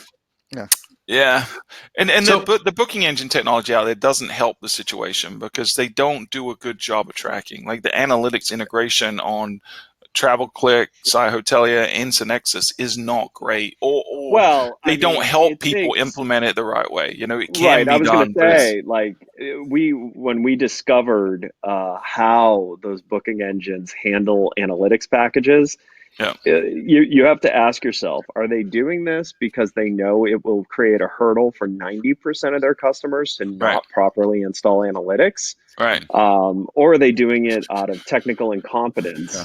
yeah, Or And- it was and- the easiest, cheapest way to bolt it on, right? yeah. I don't know. No, because actually I won't say which one's the worst, but there's one, and its way of communicating with analytics packages is like, there's no way anyone like could look at that and say this is even remotely the right way to communicate to analytics. They literally turn a record for every single little thing, and it's like a floodgate, and then you have to build solutions to like translate all that into actual sessions. And it's one of the popular ones. It's one of the ones Stuart named. And so then I turned around after learning that and actually started asking some of my clients, going, so how are you getting analytics across that booking engine? And they're like, oh, we just get the reports from the booking engine. Yeah, Yeah. it's terrible. Because we didn't want to hire a consultant to correctly install the analytics because we couldn't figure it out and we didn't want to pay the money. Right. If you want a booking engine that has great analytics tracking, I think we have one that you can just drop Tag Manager in and you're good to go, man. It tracks everything. It's awesome. Imagine that. Wow. Wow. Yep. Tag Manager, does that work okay? Do people use that? Really? Wow. They should be. Not enough. Yes. And we even give you the choice of Unbelievable. flavor of Tag Manager. You can use Adobe's Tag Manager if you so wish. You can use What? Google's Tag Manager. Flexibility? Yeah, I know. Choice. Come on now. Wait, is your website only Steve, PDFs Stuart, I gotta using bug you. Adobe? I got to bug your brain sometime. I'm still having a challenge on trying to read Adobe's data center correctly. I am all over the board trying to create reports that just, I think I'm creating the right correlations and it pulls out weird data that I just don't understand. Have you tried using Cold Fusion? Hey, yeah, sure. I also tried to do some rum and it didn't work either, even though I did the dance.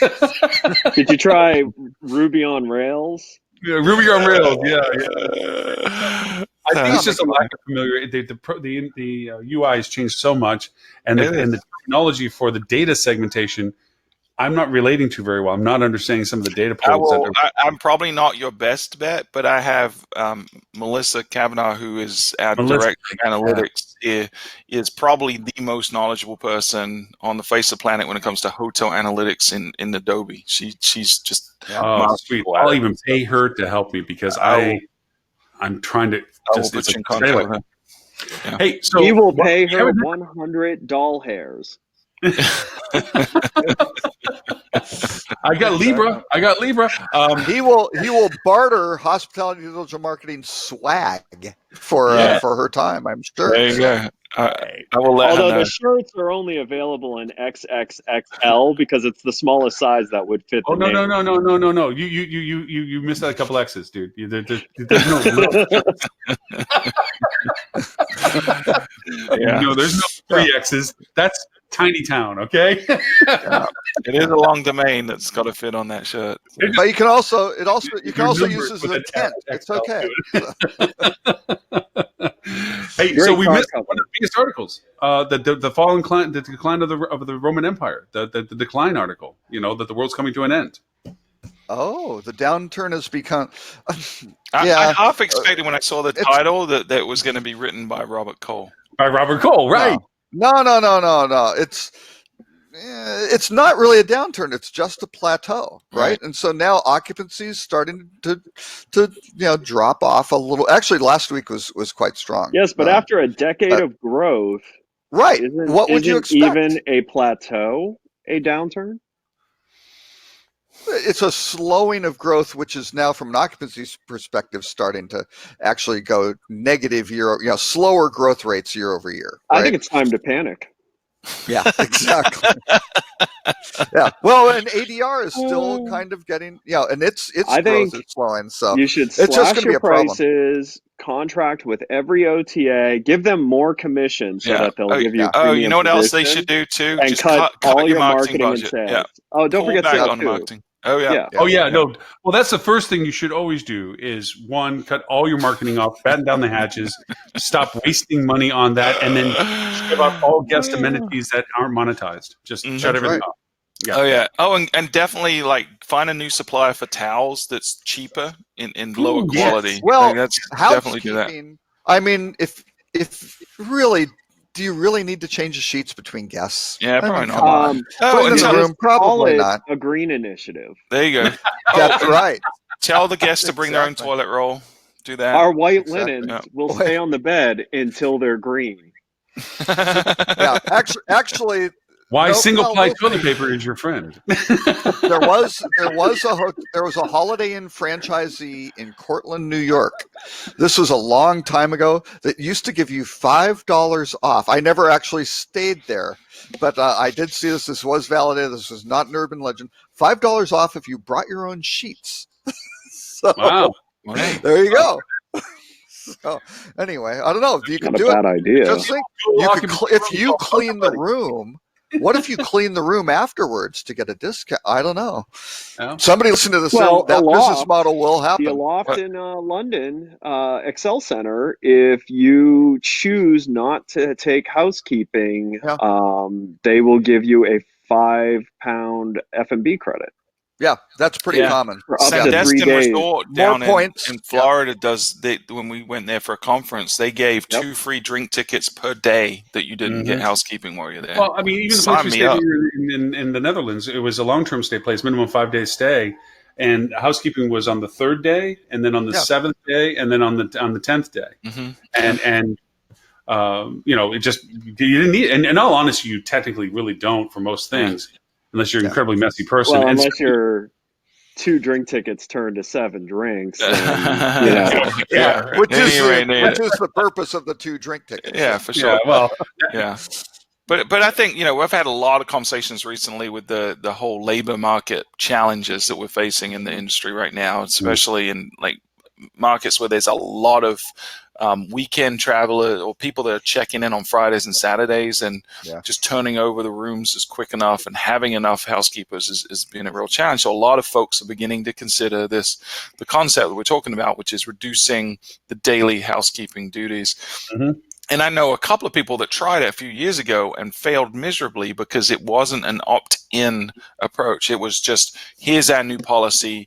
We're not going to do this. Or one of them, actually, what they did is they offered a rate online. So you could have here's the rate, or you can book this other rate, but in the fine print, you don't get daily housekeeping. Well, people were booking the lower rate, but still expecting housekeeping, and it became a nightmare. Because it was in the fine print. It should have been in the rate plan's name. Right. Yeah. And even then, I think you're going to run the risk of some people just being difficult, right? So the ways I've seen it done really well is like at the Sandestin Resort, where everyone's booking the same thing. It's not like you're giving them a discount for it.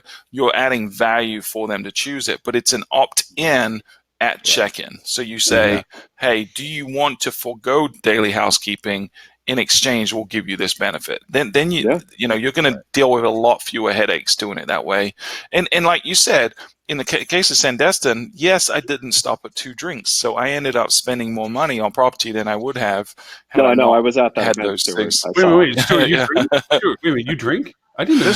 I was drinking orange juice. This is the importance of integrating your point of sale detail data, particularly from your bar, with the guest profile. So yes, you know that those two No, you free just drink run a tickets will- report of how much alcohol revenue you did, and you only look at positive KPI. I mean, we should treat it like we treat email marketing. Yeah, This that's right. email made us I'll tell you $150,000. something- Who I'll tell you cares something. how many people unsubscribed? Who cares how I'll tell many you people things that I used to never do. engage us again? In operations, before we really had a lot more tech to do it with, is I split up during peak seasons for one of the Florida hotels I was GM of. We split up our housekeeping crews from being all set, where our housekeeper comes and does the full room, where I would hire the grocery shelf stockers kids.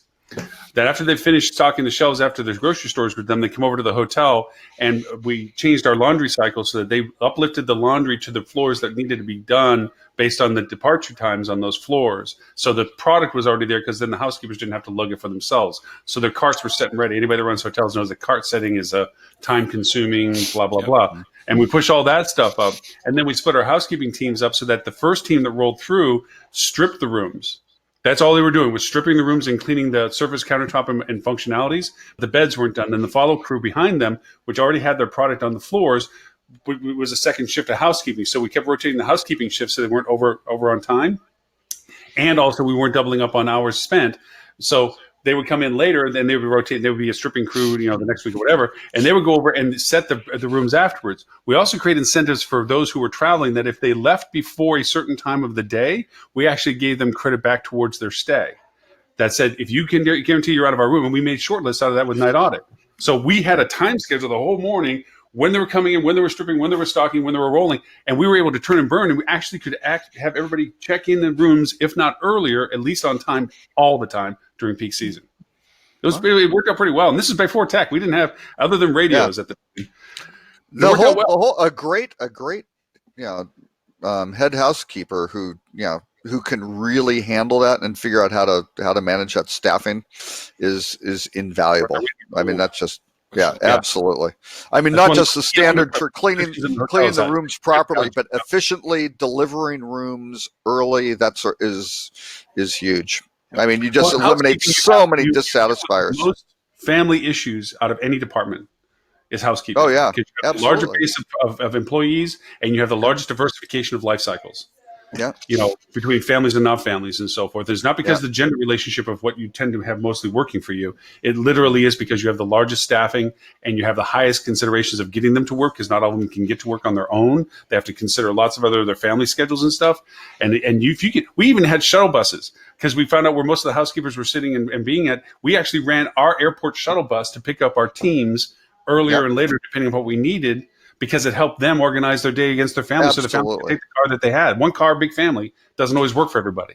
Yep. The absolute most important employee of any hotel, and including the corporate, any corporate office staff. Yeah. Oh, above any. Board, and always Number feed one. them really, really well. Yes. Never cheap out on feeding your crew. I mean, we just didn't give them leftover banquet stuff. We always made specialty food for everybody. Everyone knew what the menu was. They had input to the menu.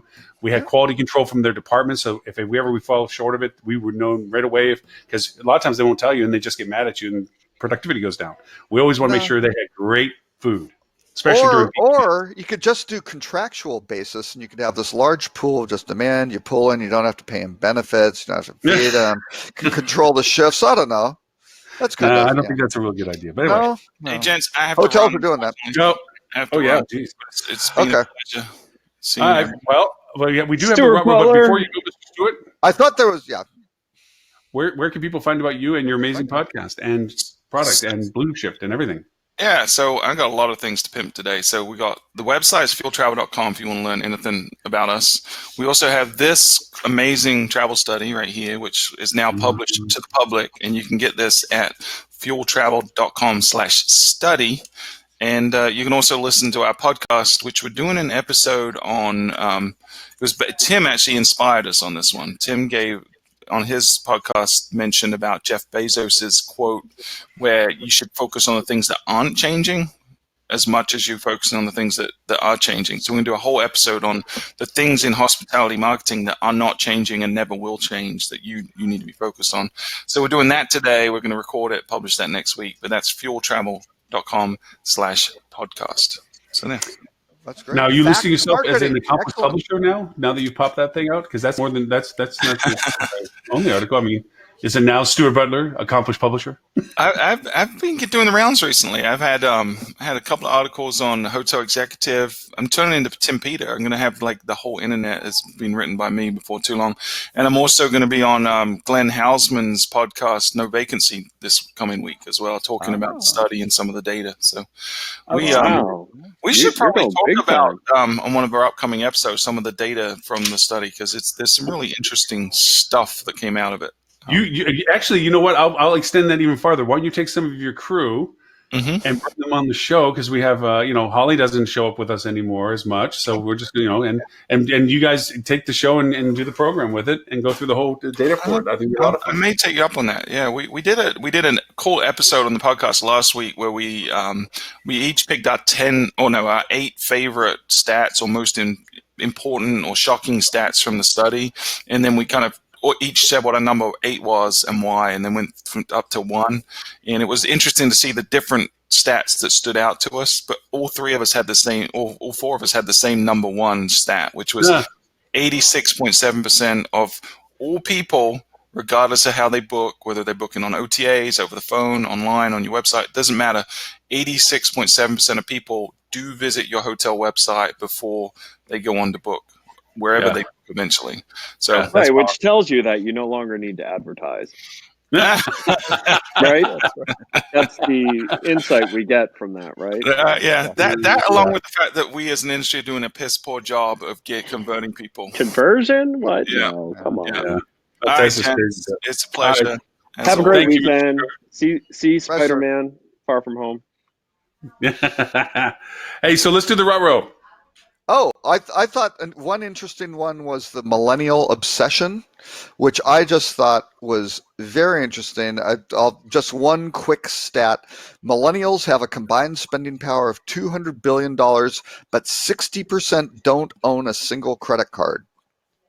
So all of a sudden, where you need the credit card to book, It's really hard to might get a need- credit card when you're drowning in student loans. I mean, That is exactly the problem. And they're sitting there Mhm. going, why, I'm trying to save for whatever, my credit rating sucks. And yeah, the last thing they want is an additional credit card. So I thought that was a very, very interesting, approach. And then how do you figure this out with alternate payment, methods and things like that. though. So Mhm. I don't think you need to.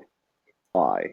Because even though they don't have credit cards, they can get prepaid cards. And actually, most of them probably already do because their parents are still throwing money on them for them. yeah, that's true. And those are debit cards backed by Visa, MasterCard, whatever. Right. So, maybe get a better policy on taking deposits on debit cards and don't hold, triple the room rate or something. Yeah, exactly. When you do it. But other than that, I mean, taking a credit card, I still. Well, and some won't take debit cards as guarantees and things like that. Not right? without So, charging yeah, $500 base or something like that and hold Yeah, it for right, which is days. Yeah, It's which is rough. massively obstructive purposefully, unfortunately. Yeah. So you want to hit the rut row? And we all have experienced this. I know you can actually point at airports that do this. That you can't order from a real person. You have to go through the kiosks to do it, regardless of whether the human's standing right there or not. Yeah, you can't do it that way. Yeah, have it your way is not certainly not with a human. But basically, a gentleman went and just really, said, nope, I'm here, and I am not here to help you. It's kind of the bottom. Here's the thing. Okay, this is such a skewed point of view because, quite honestly, it's use that computer, which is super self-explanatory. Like, it's not difficult at all. It's the same as reading a menu. I think he amplified the negativity of it on purpose for the right. Right. I mean, this is such sensationalism of an issue. I mean, it's this or the moody teenager who's undertrained and not at all interested in you and potentially is going to spit in your food because they didn't like your attitude back to them. I'll take the computer screen. Like I because I have kids, I go to McDonald's, not for myself, for them. Man, even if there is no one in line, I will go to the touchscreen versus speaking to that person at the Yeah, counter, because I know if I do the touchscreen, my order is being entered correctly exactly. Yeah. Yeah, versus I've done it for Chick-fil-A. Actually, the Chick-fil-A app is pretty good at doing things like remembering previous orders and things like that. They've done a good job. Very simple with the modifications to the menu, and a lot of these are just really basic. And actually, Micros has a lot of these capabilities. All of them with modifiers on menu items, right? These have been around for forever. But just, oh yes, I'd like a large iced tea versus a medium or a small. All those sorts of There's also one other all thing those that sorts this of things. doesn't point out well, and I'm going to point to LaGuardia as my example of these kiosks, is they're all over the place. theirs are good You can't too. have enough staff to be all Yeah. over the place. Right. And who changes, somebody stands up versus sitting down, has been served, not been served, need their check. Because in an airport, as we all know when we're traveling, getting the check is just as important as how fast you get the food. Seriously. And And that's the thing, like, that this article is completely glazing over, which is, the bottom line is automated self-service is far superior to piss poor service. bad training, to bad training service. Right. And in most cases, in an airport, at a McDonald's, I can continue going, you're Mhm. going to find more often than not poor service. Well, it also doesn't take into effect the evolution of what this is creating, and that is not having to even use the kiosk. You can now do gate delivery on some of the Right. airports. They're offering the Oh, fact that you're in a rush to get from point A to point B in the airport, and you're going along the people walker and stuff like this. You pop open the app for that airport for whatever meal area that you want. You see, a sushi place or something, whatever, and you pop it up on the app as the place that you can order from. You order and say the gate that you're at and the time that you need it by, make Yeah. the payment when it's delivered, and boom, your food's at the gate for you. Now, is it the most pleasurable experience? Eating in an airport is not a destination eating environment. Okay. Now, Oh, really? I was going to take my wife to Yeah. That being said, MCO I had for some her really great birthday. dinners at DFW Airport at Papacitos. I mean, they have some nice little restaurants in there that if you got the time, it's a great dining experience, The airports are getting better and paying attention to it because they've figured out this is a huge revenue. Well, maker and for there's them. nothing like and satisfaction. raising the bar at the bus station so that when people get on the buses, it can be that much more obvious how bad the service is there. Exactly. Right. So the airport raising the bar when you get on the airplane and you're treated like you're on a Greyhound bus, it's just that much more obvious.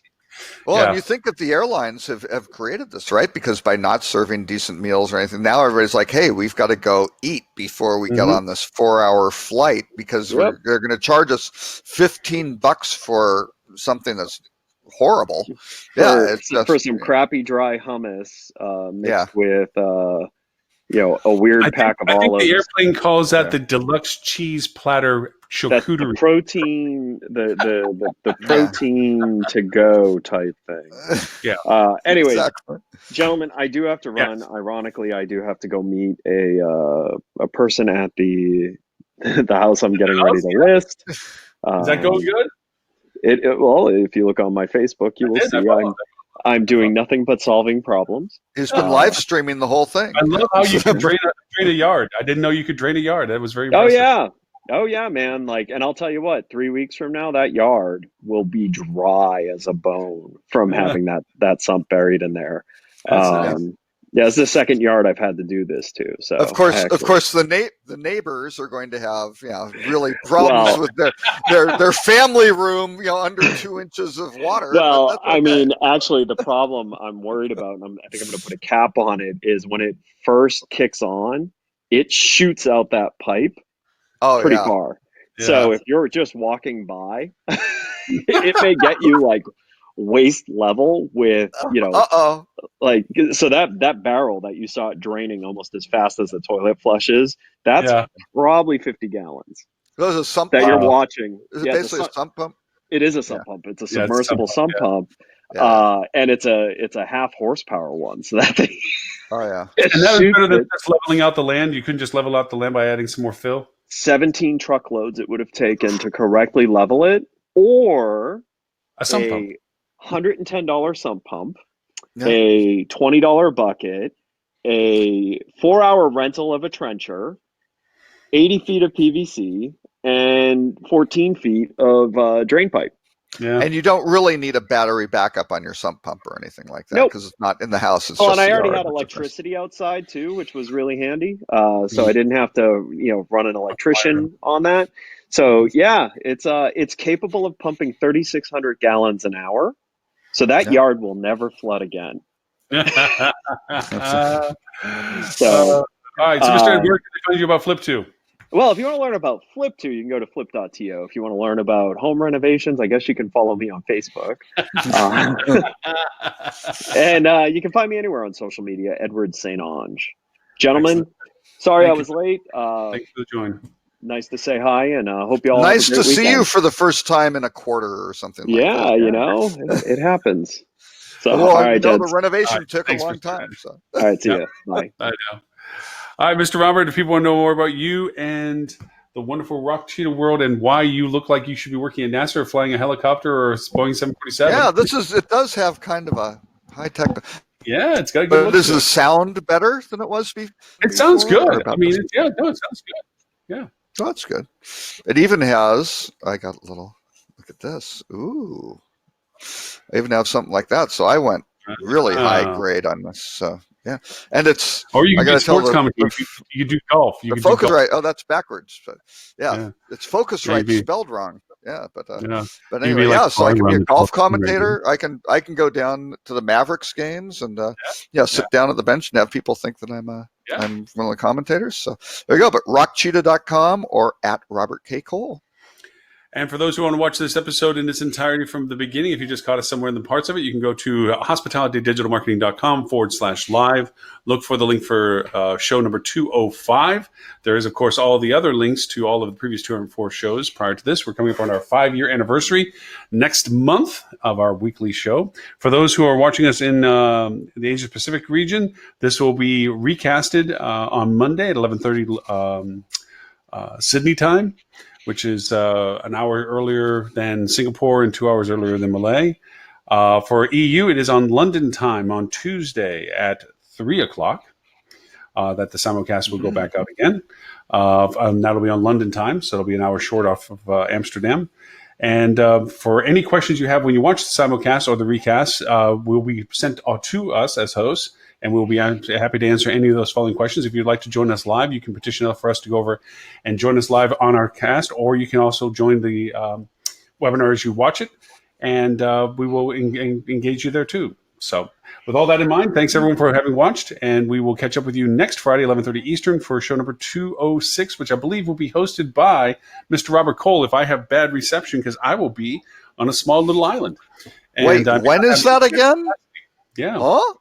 So What? it might be On the what Robert date? Cole show next On week. which next week? Oh, the 19th. Oh, gee, Yes, I don't know. yes, the We'll have 19th. to- It might be the Robert Cole show. It's the Robert Cole show. It's the Robert Cole. Wow. Na-na-na-na-na. Oh. We'll have to put a multicolored Johnny Carson curtain behind you. Here's Robert. Oh, And I've got to drop off because my wife is calling me, and Whoa. we're finding out if she's on jury duty or not. So Ugh. I Well, got to go. It's a privilege to do. Bye, Mr. Okay. Robert. Thanks, everyone. Bye-bye. We'll see you next week, 11:30 Eastern.